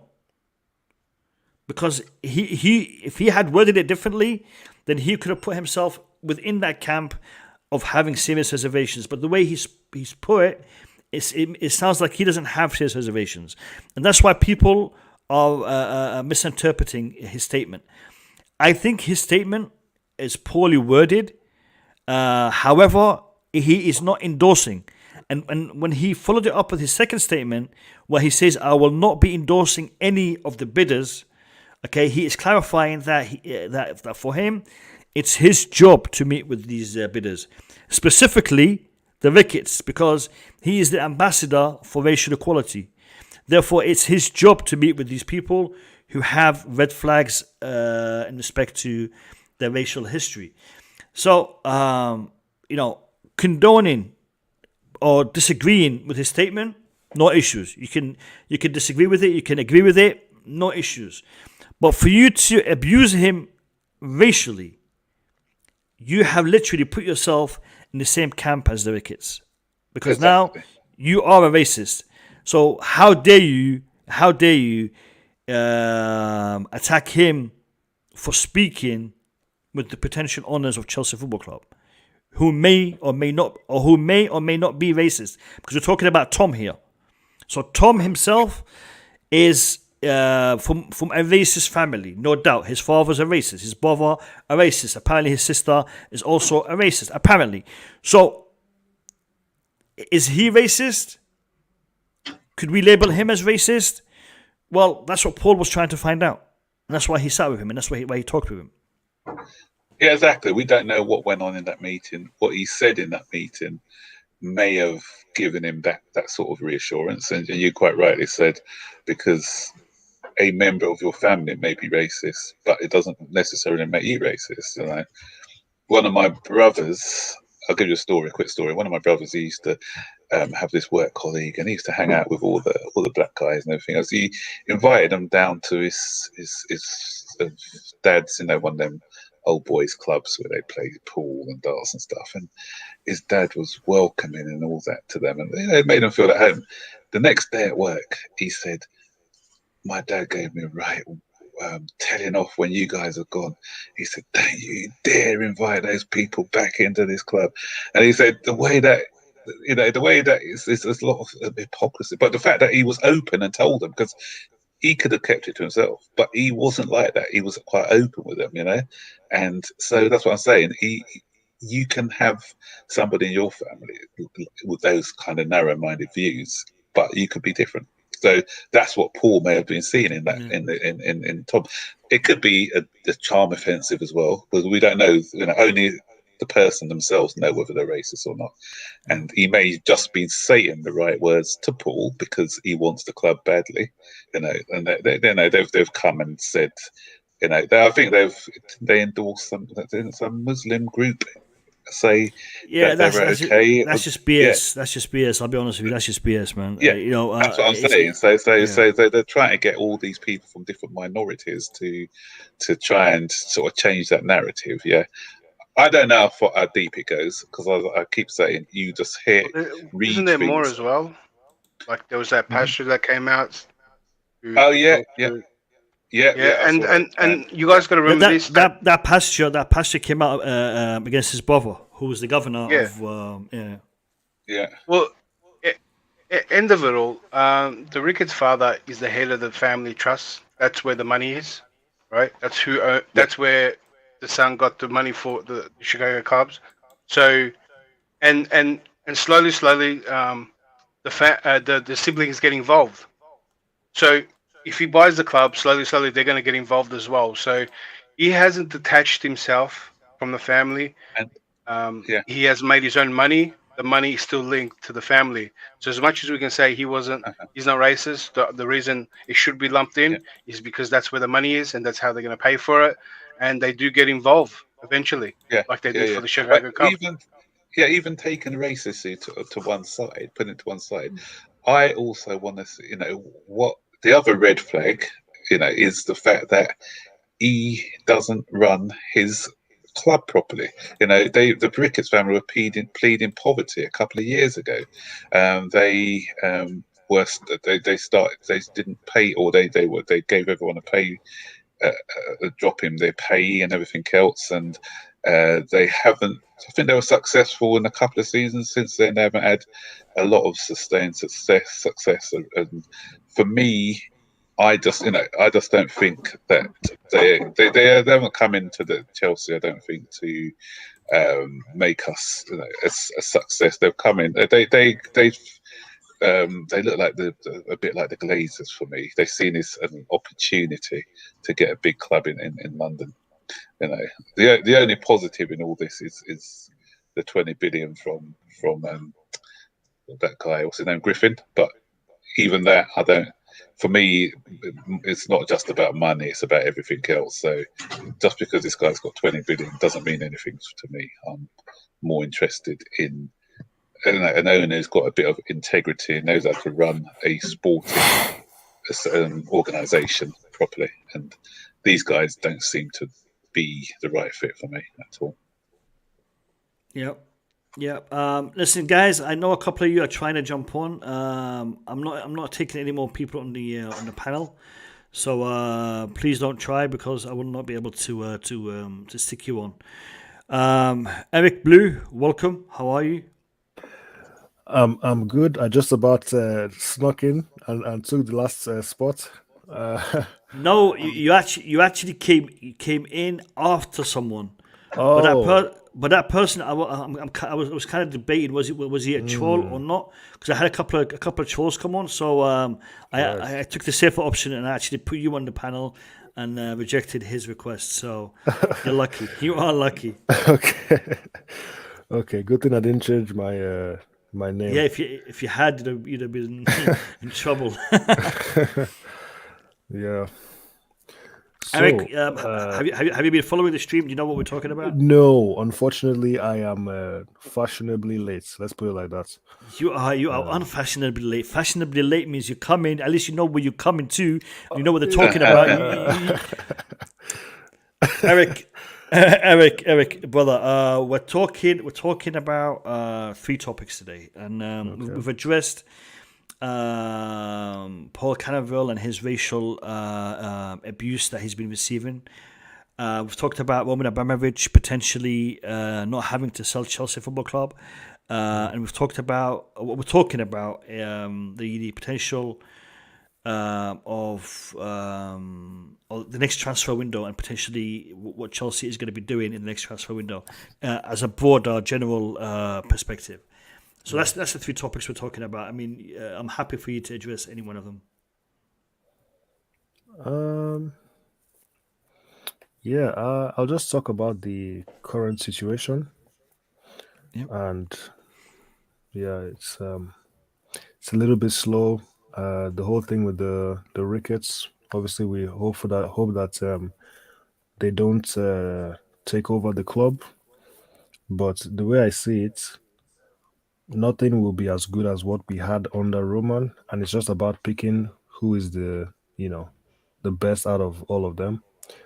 Um, I don't want to make it look as if I have anything against American owners, but we've seen a lot to suggest that majority of them don't see things the same way. They just don't see the sports the same way. And in terms of the Ricketts family trying to, potentially make profit out of the club, that doesn't seem like a very smart thing to me. And they shouldn't be allowed to do what the Glazers did with Manchester United. So none of these people should be able to buy the club on a loan. That should not be allowed. That's a big red flag. So I hope that that's not even in consideration. And for me, it seems that if you would put in that much money, I'm not too sure how you intend to make profits out of the club. Because what Roman did was a lot different to the way the situation is now. When Roman bought the club, we weren't worth the amount of money that we're worth now. And he's the one who made that the case. He invested a lot of money, but then if he was ever to sell, and assuming he wasn't sanctioned, he would be able to get a lot more money than he put in. And that is a smart business move, obviously, by Roman, to be able to take out more than you put in. But for any of these people who buy the club, I can't see how they will be able to take out more than they put in. It doesn't make any sense. Chelsea are just not a sustainable source of income for these people. And I don't see how you would put so much money in and then be able to make any kind of profit that makes sense. But Eric, one thing there, You would the be surprised, potential, Eric. So the potential's there, mate. I want to just say one thing. I want to say one thing. When I actually read this, I thought there might be a typo. Because there was a couple of zeros missing. And what I'm going to talk about is a bidder, which a lot of people were actually shocked to see rejected. Now, I was shocked because again, I was expecting what I actually read to have a couple of zeros missing, a typo. The Saudi media group, there was a lot of us, me included, who thought these guys coming in would be fantastic for Chelsea Football Club because of the money, the investment, and whatnot. A lot of it is true. The marketing, the potential, all of that is true. But money-wise, that was probably the weakest consortium out of the whole lot. And it's crazy to think that the Saudi group was probably the weakest consortium out of the whole lot. The media group themselves, they had allocated £400 million. £400 million,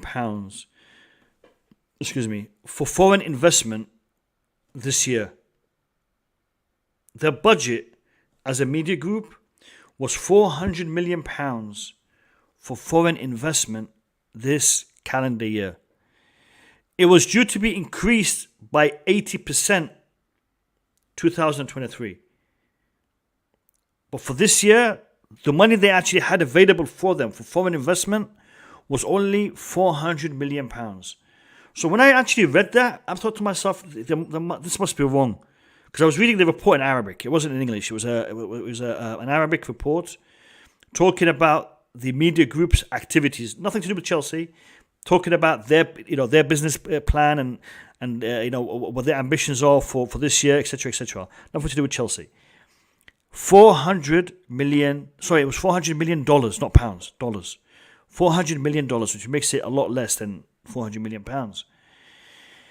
The bid was actually based on loans. Their bid, they would get investment from a few other parties, but the majority of the bid was being bankrolled. It was being pushed with loans from banks. Does that make it weaker? Yes, because the money they're putting in, they're going to have to pay back. Therefore, they're going to have to find a way to pay that money back. They're going to have to make that money and pay it back. So they would not have been able to inject capital into the club like we all had expected. Therefore, what the Rain Group did by rejecting that bid after reaching that conclusion was the right thing for them to do. So, a lot of these bids that we're reading about, that we've heard about, may not be quite as simple as 2.5, 2.7, 2.9 billion pounds, and that is it. Where is that money coming from? I mean, some of these investors may have a net worth of X amount of billions, but the money they're actually putting in is not from their pocket. They're actually leveraging their wealth and getting loans from the banks, and the loans that they're getting is what they're putting into the banks, into the club. Therefore, don't think it's that simple, people. Don't think it's that simple. I've got somebody here in the back room, Chelsea, the London. Mate, I apologise, but I got a full house, so I'm not going to be able to bring you on. Maybe in future streams, my brother, but I can't bring you on in this one. So keep that in mind, lads. When we're talking about the Ricketts, we're talking about Todd Bowley, Broughton and whatnot. These guys are actually putting in money. They're putting in their own money, and they have money to invest. While as the others, most of them were bringing in loans. So just for I'll mention that.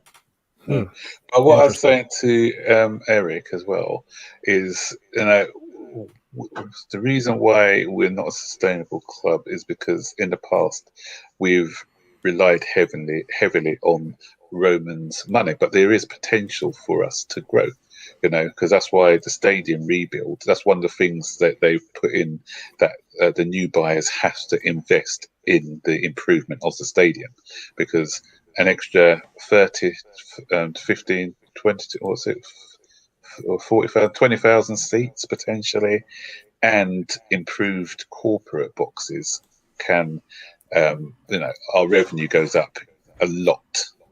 And I think I mentioned this in the stream before, where there's a lot of commercial deals to be had. We've fallen behind commercially with against a lot of our rivals.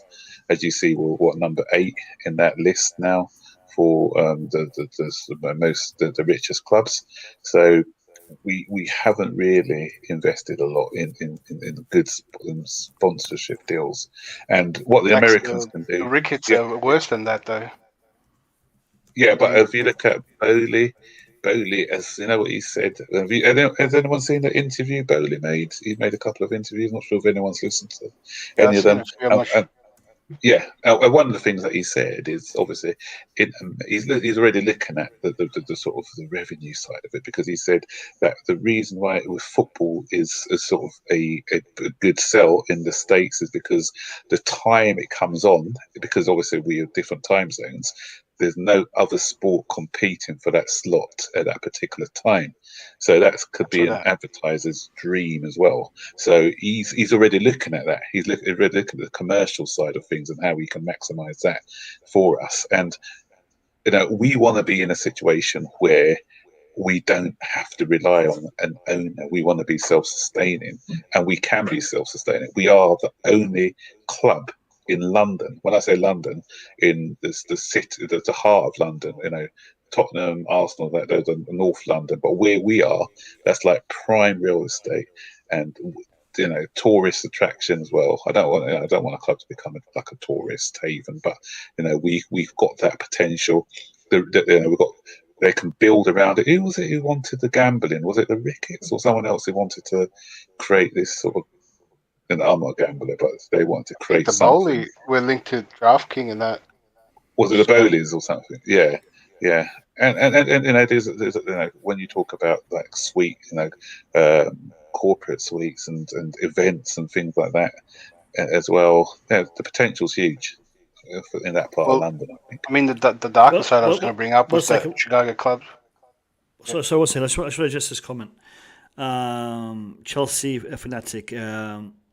Is that legit news about Saudi media bid? I thought in Saudi Arabia taking out loans with interest is looked down upon.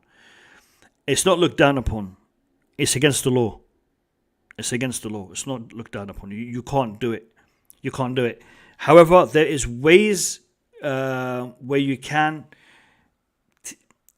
How shall I put this? I can take a loan from someone and pay it back with a fixed amount of money. So I don't want to go into the ins and outs of how it works because this is part of Sharia law, and for me to explain it to you, it will take a long time. But there is ways where I can borrow money from you and at the same time pay it back to you at a higher value, and that's what they do. So it's not interest because interest is forbidden. It's not looked down upon. It's forbidden. We don't in the Islamic world. We don't work with interest. We don't deal with interests. But the money that they were investing, you can go and look at their reports.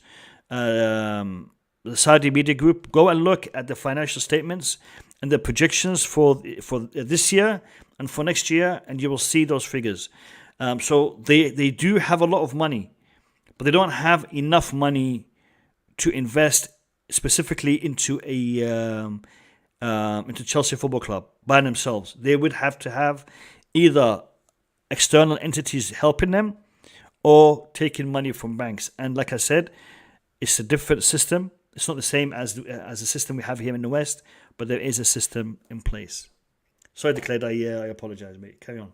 Yeah, I was just going to bring up like what Max brought up. You know, I think everyone's going to look at that side. You know, expand the stadium, the marketing, potential growth where we haven't done it before. But what the Ricketts have done is way more sinister. Like their ticket prices are the highest out of every team by quite a bit.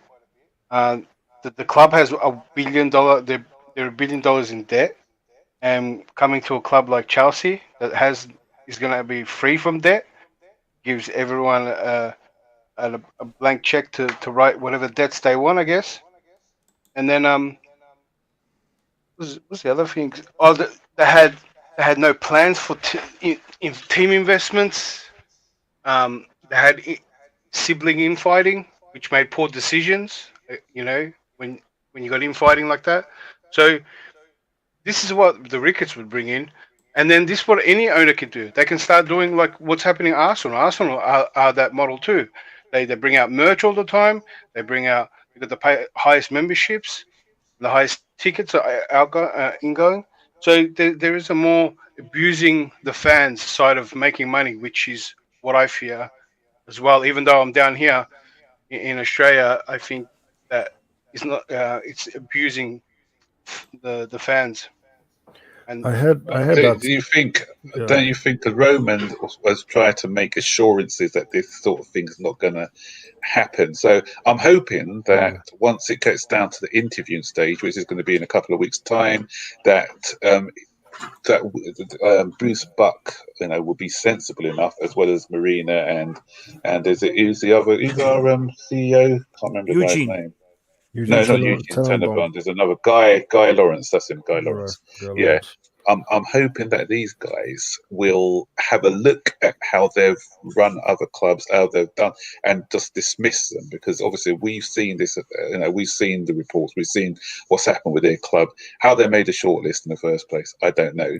And as I said, take the racism thing aside, I don't know how they made a shortlist, because you know everyone who you know you speak to, or you know you see on tweets and stuff about the way that they run their sporting club is a joke, really.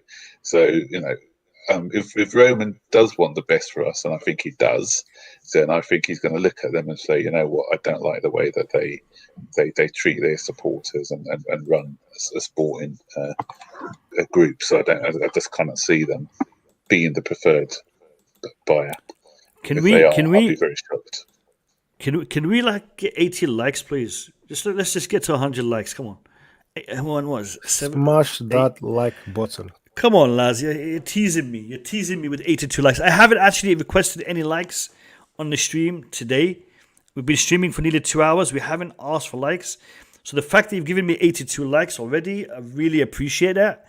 And much love, much respect. But can we like just get it to 100? It just looks a lot better on the stream to have 100 plus likes. And also, guys, I'm really close to that 10,000 subscriber milestone, but you guys are taking the mick. I mean, come on, just hit that subscribe button. What are you waiting for? If everyone here subscribes, we'll be like just a few subscribers away. So do me a favor and hit that subscribe button. Help me get to 10,000 subscribers. Will you take 4 subs on the Rickett family? You know what? I would delete my channel, man.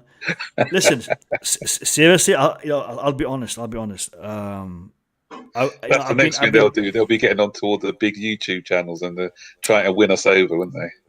Max, I've actually been contemplating. Seriously, I've been contemplating. If the Ricketts do win the bid and they become the owners of Chelsea Football Club, what is my position going to be in respect to my channel? I mean, I'm never gonna be not a Chelsea fan. I'm never gonna turn my back on my club, regardless of who owns it. I will always be a Chelsea fan. But would my channel still do what it does, or will I have to change certain things? And I'll be honest with you, I wouldn't be. I'd be focusing on the team, purely on the team, and nothing else. Because for me to talk about the board, when the board is actually assigned by the Ricketts, and there'll probably be board members who are Rickett family members, because that's how they do things. It's a family business for them. It would be hard for me. It'd be really hard for me, because I these people are racist. It's that simple. They are racist. I have a problem with people who are racist. I can't deal. And maybe that's a flaw, because in society, in the world that we live in, you have to deal with all kinds of people, and some of them are going to be racist.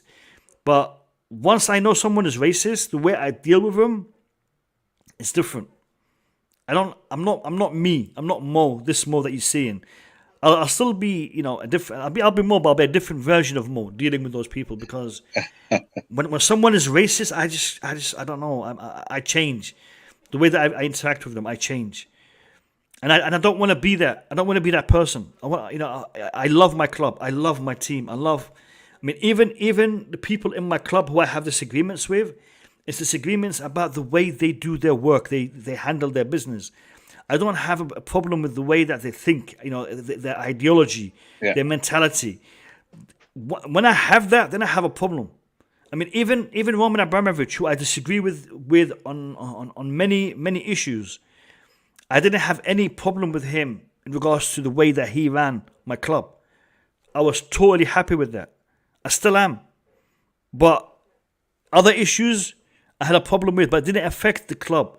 And I'm just thinking, if these guys come in, would it be similar to that? Could they win me over? But then I'm thinking, it's difficult. It's difficult. And this is going back to Paul Canoville's statement when he says, he was reassured after that meeting. What did they say to you that made you feel reassured? Let me know. Let us know. We are the fans, and if they said something or if they're going to do something that reassured you, share it with us, because it might reassure us. I don't know. Look, Paul, what he's been through, what he has seen, it's a lot. It's a lot. So for him to feel reassured, they must have said something big. But Paul is nice. He's a nice guy.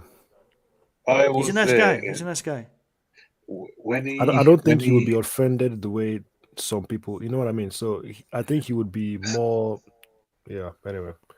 He's at endure more than most. I live, as most of you know, I live near Crystal Palace Football Club. He made his debut at Crystal Palace. Okay, and I was there, and I was embarrassed and ashamed because he was being abused mercifully. He was like, but from his own supporters. It wasn't the Palace supporters; it was the Chelsea supporters who were abusing. He was 18 or 19 when he came on off the bench, and I'm in the crowd as well. So what they're doing to him, they're doing to me, and they're doing to that. Back then, there wasn't a lot of black guys who were at Chelsea. We were in the minority. And I used to get teased, not at school, because we weren't very good, and B, what are you doing supporting that racist team? And you know what? I just said, if I leave, they win, and they're not going to win.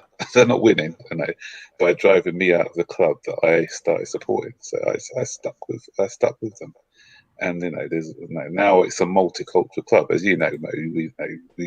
There's people. When we go to the bridge, you see people all sorts of all walks of life. There's black, white, brown, female, young, older. I'm gonna say something, and this I was surprised at. Certain members of my family, females, they wear hijab, they cover their hair. Now, I wasn't sure if at some point I could actually take, female members of my family to go and watch a football match with me, because I wasn't sure if I could actually, what's the atmosphere like, what's the culture inside the bridge, and I was pleasantly surprised. I saw many sisters there who were wearing the hijab, out with their husbands, with their brothers, with their family, and they're watching the game, and they're watching it, they're enjoying it without any issues, and that's where we are today. And you're hearing Max talking about 30 odd years ago how it was, and I'm telling you how it is today, and that is what I don't want to see us digressing back to. I don't want to see us going back to those days. Yeah, and there's two people for that, and one's Ken Bates. And before I address that, no Phantom, I wouldn't go and support Crystal Palace, so the Ricketts took over. No, Chelsea are my club. Anyway, Ken Bates, because when Ken Bates, I remember I was at a game once, and I think it was addressing the Paul Canoville situation. At that time, I think when Glenn Hoddle came, I think we had a team of about 7 black players in there, or 8 black players. You know what? Some of the guys, what they used to do, they used to look at the program notes, and if there were black people playing, they wouldn't come to the match. And Ken Bates addressed that. He said, "Look, these are. I don't care if you don't come to the match. Your sort are not what we want at these games anyway. So you can go."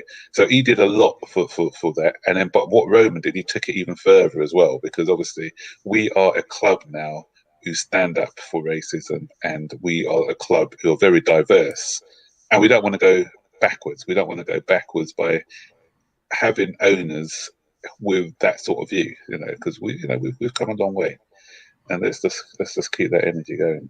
Yeah, Max, I just want to say something on that as well. Yeah, you're right, but I don't think Chelsea will never go back to those days. We've come too far now, and half of our fan base is multi different countries. Even me at the start, they were calling me a nigger because I'm brown. I'm from Cyprus, but I'm brown.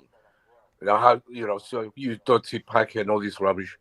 How many times that I was called out, but I kept going with Chelsea because I love Chelsea. In the end, I become the leader of the shed, and that's when the people start coming up. I had English friends, and at the beginning I didn't have any English friends. It was all Cypriots and 1 or 2 English maybe. But in the end, I won them all over, like Paul Canoville did. He was abused, like we all said, so much, having banana skins thrown at him and everything. And I was sitting next to people, standing next to people abusing him, and I couldn't do nothing because there was too many of them. They would have killed me. That's how he felt then. But we've come a long way, and we will never go back to those days. It won't happen as long as I live, anyway. Yeah. I don't think we'll go back to those days. But as I said, we've come a long way. And then if we have these people, because we've always had that sort of thing. Even now, I hear it sometimes. The racist club or whatever. And then obviously, what happened in France that time? They said, you always be racist and all that sort of thing. I'm just sorry. Look, guys. I can't believe Nick used the N word on my channel. I'm shocked. I'm still shocked, Nick. I know. You're referring to a term that was used against you, but Nick, please, man, I don't like these types of terms to be used on my channel. The F word, the C word, the N word. Come on, Nick.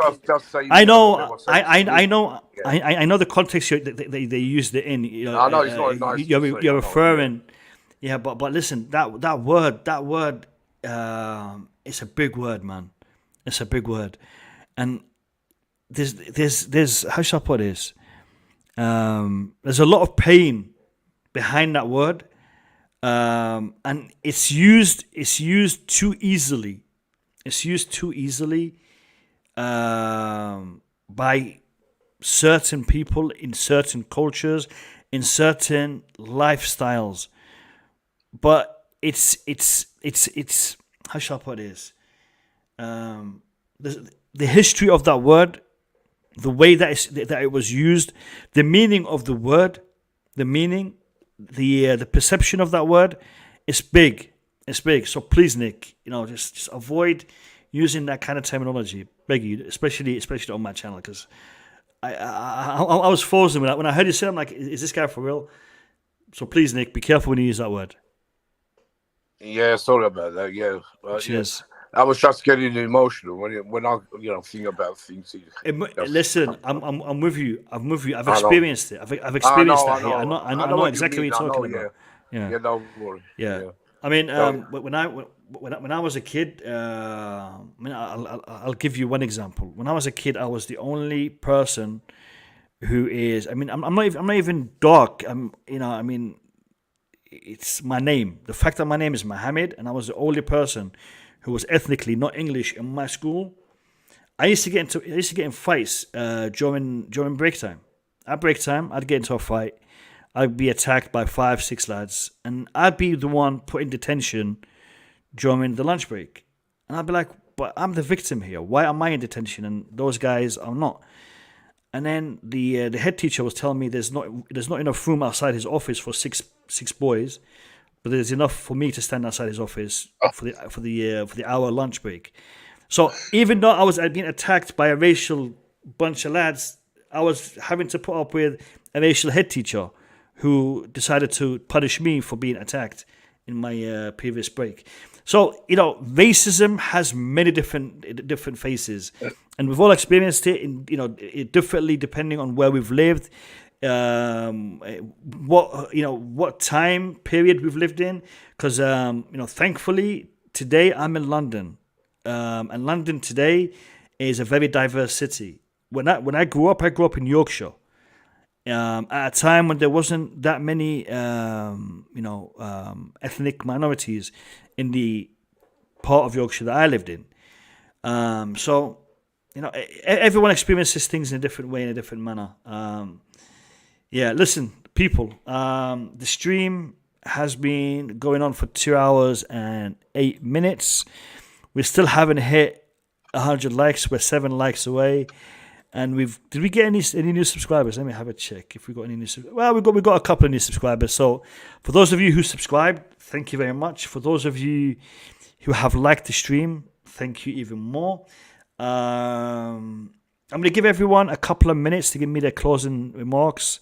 And I want to tell you guys that we'll be back again on Friday evening for a match preview. All right, so we're going to have something related to football to talk about on Friday evening. But let me get your final statements. I'm going to go with Bobby this time because I haven't heard from Bobby for a little bit. So, Bobby, give me your closing remarks for tonight's stream. Um, yeah, it's been a bit of a bittersweet one for me today because the topics have been very emotional. Yeah. Um, Sadly, as I said, a while back when I last spoke, that it seems to me that we live in a world where integrity really doesn't exist, and it's all about what pleases the media. What narrative can be pushed that creates a false reality. Um, as Chelsea fans, we will always support our club, or those of us that are true fans. And those of us within this generation will also always know the truth. My only hope in this situation is that the club, as always, manages to fall on its feet, because what's happened, it's so deep, it's of such gravity that it's actually threatens the actual existence of the club as we know it. And for the club to manage to shake this this situation off and maybe go to another owner who, though there'll never be another Roman, will at least continue his legacy. That's the only prayer now. But anything else, uh, I'm trying hard not to delude myself. We'll have to wait and see what happens, Bobby. We'll have to wait and see what happens, and hopefully, whatever outcome we get will be a positive one. Hopefully, fingers Yeah. crossed. Cheers, Bobby. Are you working Friday night?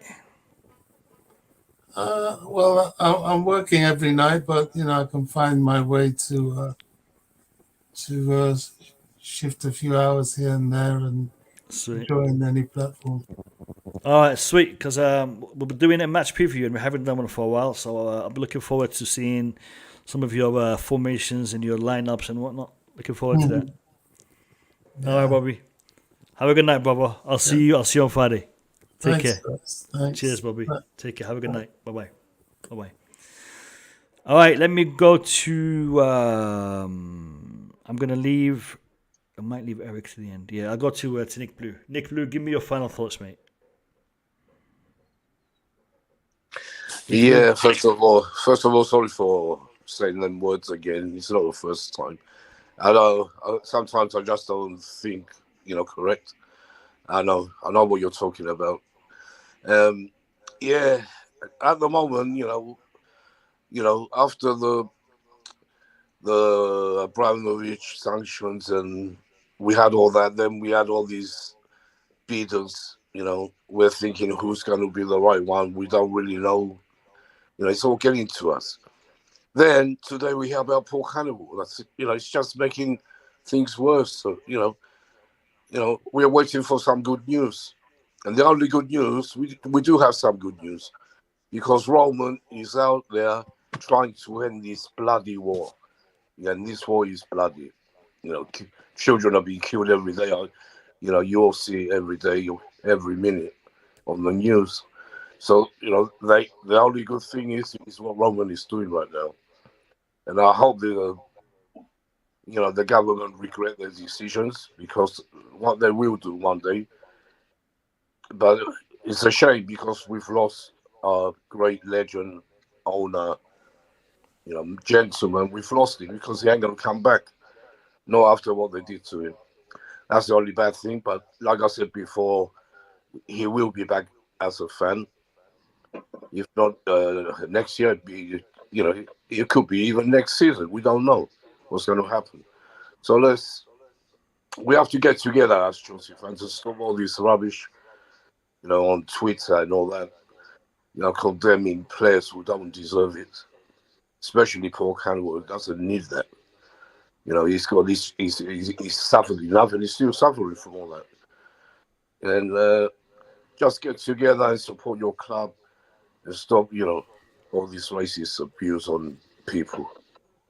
That's what I say. Cheers, Nick. Thank you very much, my brother. I will see you again, hopefully Friday night. Yep. Cheers. Take care. Have a good night. Bye. Bye bye. Bye, Nick. All right, I'm gonna go to Declared. Declared, your final thoughts. I mean, all of us are gonna go to bed after this. You're gonna start your day, so. I'm gonna go to bed too. Oh, you are okay. Get a couple more hours. Too. Even though everyone else's day is starting. All right, Gotta catch sweet, up some sweet. sleep. All right, give me your final thoughts on the topics you discussed. Well, usually most of the media hold back the bad topics in the international breaks because they are the slowest time. It's good news that we're getting a games. We're going back to games this week. It's been a roller coaster, to be honest. You wake up, you're thinking Roman's life has been threatened or at risk, almost died, or he's been under attack, to maybe not potentially being true. Then it's bad news, but then at the same time, I'm thinking it could work in our favor, and now I've got a little bit of hope that maybe Roman can come back with sanctions dropped. It's a whole bunch of news with the owners. I'm all over the place, to be honest. Makes me sick. It's hard to even enjoy the games a bit because all I can think about. I was like with Max. How did Ricketts get on shortlist? And the same way they got on the shortlist, which you thought was impossible, is the same way they can actually own the club as well. So the process isn't that great. So I guess we just gotta hope, gotta pray and hope, and we enjoy the game. I'm gonna try to enjoy the game this week. So everyone should, Yeah. and hopefully no more bad news till next international break. Yeah, I mean, listen. The good thing is we haven't lost a game since all this takeover business started. So let it continue. Let it continue. That's it. Maybe that's what we should have done in the first, start of the season. Roman Abramovich, let's sanction him, and then go through the whole season without losing a game. And then, now I was only joking. Declared, my brother. Hopefully, I'll see you on Friday night for the match preview.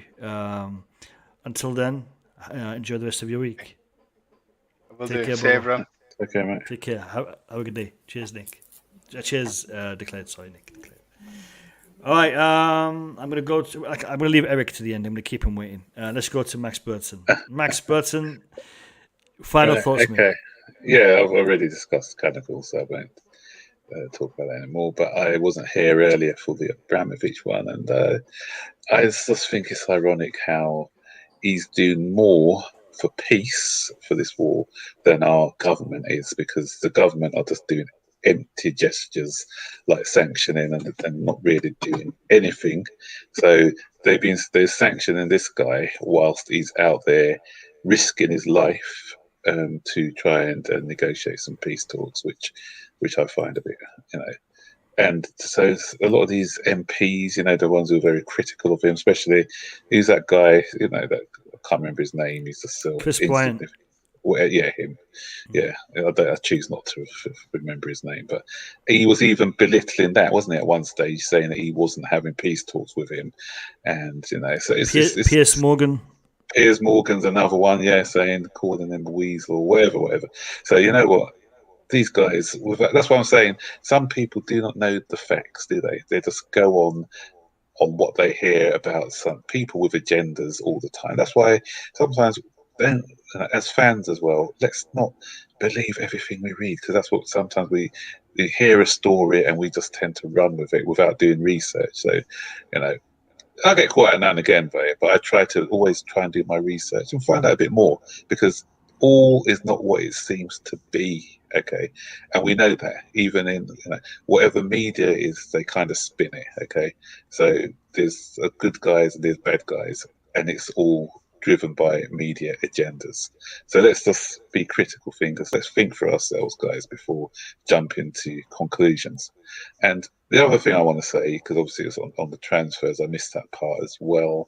The Dybala one, I think it'd be good. We're lacking people who can score goals from those wide positions consistently, and what he can give you is a bit of creativity and guile. So, and he's a free transfer as well, so he'll be a smart buy. There was talk today about Kunde. I'm not sure if you said that, because the news is that Sevilla are now willing to let him go for 60 million because they lost a lot of money in Europe this year.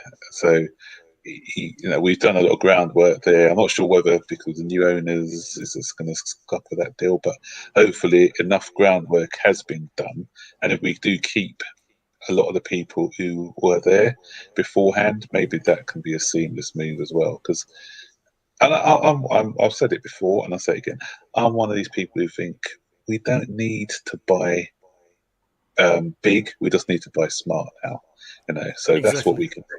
So even we're losing the deep pockets of Roman, but we are a club who are already set. We are in a good position now. So just making those right purchases in the right areas, selling players that we don't need anymore, and I still think we can be really competitive in the market. I mean, in really competitive. Sorry, in the league. And I've got news for our competitors. We ain't going anywhere. Unless we get a Ricketts, of course. But anyhow, we're not going anywhere. We're here to stay. We're here to compete. We're here to remain at the top. Yeah, definitely. The Ricketts, they'll be throwing a spanner in the works, but hopefully we don't need to worry too much about that. Hopefully, I think the next few weeks will tell us a lot. And yeah.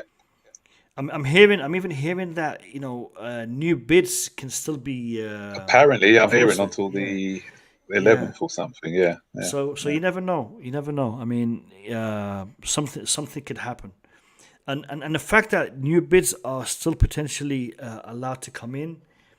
This whole process looks very fluid. Right now, and I'm just trying to think. Could something happen that no one's discussed, no one's even contemplated? I don't know. We'll see. We'll see how it pans out. A madness from. I mean, like I mentioned at the start of the stream. I mean, if sanctions are lifted, which potentially they could happen, before the sale goes through, we can see the whole thing just turn upside down.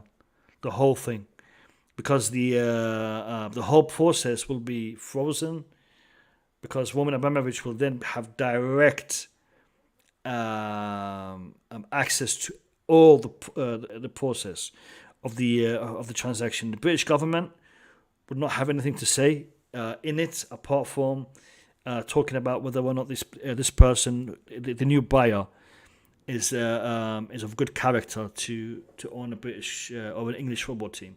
And that would be it, because the fee, the money, all that kind of stuff would go back to Roman, and he'll be the one who decides how and when it should be handled. So let's see what happens. We've still got a month to go before the transaction, and we'll wait and see. Max Burton, definitely. Max Burton, thank you, my brother. Hopefully, I'll see you again. Have a good one. Yeah. Okay. Take care, guys. Take care. Bye-bye. Take care, Max. Good night. Cheers, Bye-bye. Eric. Bye-bye. See you later. Bye-bye. Take care, Max. Eric Blue. Give me your final thoughts, mate. Yeah, I forgot to say goodbye to. I was like, I was a little bit away from the mic when they were. Oh, I think I had it on mute and I was somewhere else. And Max said, "Oh, bye, Eric," and I didn't respond, and it felt like I just blanked him. So I was like, "Oh." So I made sure I told him goodbye there. All right. Yeah. Okay. Where do I start? I'll start off with the whole Roman thing. Because for me, like Max was saying, it's ironic. It's just an ironic situation, and like you're saying, hopefully he has more influence.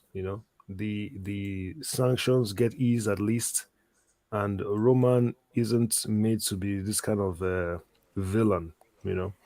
It's so funny to me how people were so quick to.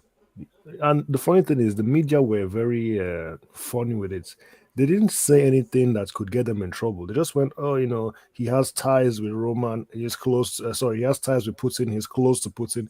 There was nothing substantial that they could say. They didn't really accuse him of anything specific.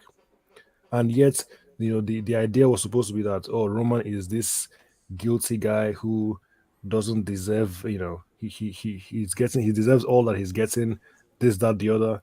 It didn't make much sense to me. Like, okay, if he's guilty, tell us what he's guilty of, Yeah. and then he can go to court and be proven guilty, and then everybody will be like, okay, fair enough. But it was just this weird sort of. Eric, he's sanctioned because allegedly he has relations with Putin. Allegedly. And he had those relations with Putin allegedly Before. 20 years ago. Yeah, Right, exactly. so 20 so- years. so- Yeah, exactly. Look, it's just a funny situation. Hopefully, like I think Max was saying, it's just a very interesting situation. For me, I know what I think personally. I'm not gonna say everything I think, but it's just interesting how things have developed. And I never just take anything I hear at face value. It's always important to make sure you understand the way the media works, especially in this part of the world. And obviously, just take everything with a pinch of salt and do your own research and think for yourself. A lot of people don't think for themselves; they just read what they see and then just believe it. Or people who don't like Chelsea, people who don't like Roman, they just believe whatever negative thing they see about him, and they just move with it. But I try not to do that. It's important for me not to do things like that. Regarding the takeover, hopefully, I'm not even gonna pretend. I think this time next month is what I'm looking at, the end of April, before we see anything definitive and we have a better idea of the situation. So that's what I'm looking at, and obviously, we can actually start having a very open discussion about the transfers and all these things because a lot of stuff is in the balance right now. But I'm very much looking forward to. Obviously, the break is good, but I'm looking forward to the return of the league season because these international break games have been very uneventful. I know some people will disagree, but for me, it's uneventful, man. There's nothing going on. I'm not into international football, Eric. I just don't No. like it. I No. mean, World Cup, Euros, African Cup of Nations. Yeah, I dig that. But the qualifiers and No. the friendlies, not really into that. Not really Like into that. England played today. Who cares? So what? I didn't even. Ivory Coast, England. I think it's the match there, right? Yeah. Yeah. I mean, I watched the Nigeria game, but I should have done myself a favor and not watch that. It was 0-0, wasn't it? 0-0 draw. Yeah. Yeah, it was a 0-0 draw and then a 1-1 draw, and I missed both goals because I watched the second half. So yeah, I should learn really, but anyway, looking forward to the preview, obviously. Yep. Friday And night. yeah, we'll All get right. back to the thing. And obviously, like you Yeah. said, let's just keep the unbeaten streak going as long as we can. Yeah, let's just keep it going. I mean, Yeah. I have a feeling we'll win the next couple of games, and then Roman Abramovich will not be sanctioned anymore. Then we'll start to lose a couple of games. I'll be like, wow. Oh, Bad timing. Eric Blue, my brother, thank you for coming on. I will see you on Friday night for the preview. yeah. Have a good you night, will. brother. Take You care, too. brother. Peace. All right. Take care. Have a good night. Bye-bye. Bye-bye, Eric. All right, guys, look, there was a couple of things that I wanted to talk about, but I totally forgot. And it's regarding Roman Abramovich. And this question kind of reminded me. It says, I want to ask the panel who they think Roman Abramovich is representing at the peace talks. Is he representing Putin or Ukraine? He's representing himself. He's representing himself as a mediator between Russia and Ukraine. When he got poisoned, allegedly got poisoned, he got poisoned with the Ukrainians. Does that mean he was sitting in the same location as them, on the same side of the table as them? Was he eating with them? I don't know. But I think Roman Abramovich is clearly there to resolve the issue. So he isn't representing a party onto the next. I think he's trying to mediate between both parties. Number one. Number two, it's been said by a few people that Roman Abramovich was born in the Ukraine. He was not. Roman Abramovich was born in Russia. He was not born in Ukraine. He was born in what is known as the Soviet Union at the time. In Russia. In the part of Russia, not in the part of Ukraine. It's been mentioned that his mother is Ukrainian. I've actually made that mistake as well. His mother is not Ukrainian. His mother is Russian, but from Ukrainian ancestry. His great grandmother is Ukrainian. So Abramovich's great grandmother is Ukrainian. His mother is Russian, but she has Ukrainian roots. Okay, so just to clarify, Roman Abramovich, his grandmother is Ukrainian from his mother's side, but his mother was born in Russia. Now, Russia, Ukraine, they were part of the Soviet Union. Therefore, it is easy for people to be here or there or everywhere. It was just one big country, the Soviet Republic. Guys, that's it for tonight's stream. Did we hit 100 likes? I didn't check. Let me check. 101. Fantastic. 101. Subscriptions. All right, we're doing all right. Lads, do us a favor. If you haven't subscribed already, click that subscribe key. Really appreciate that. And if you haven't liked the video, the stream, on your way out, hit the like button. It would help me a lot to get my videos on my streams recommended by the YouTube algorithm. I know you guys have had a good debate in the chat. I'm seeing a lot of fans from other clubs, a couple of Arsenal fans, a couple of Liverpool fans. It's good to see you guys in my chat. I appreciate every football fan who's on my chat. Agree, disagree, we respect each other, and we will continue to discuss and debate all football topics. So it's good to see you guys here. Have a great night, lads. And I will see you all on Friday evening, 7 p.m. UK time, for the match preview against Brentford. Have a good night. Peace.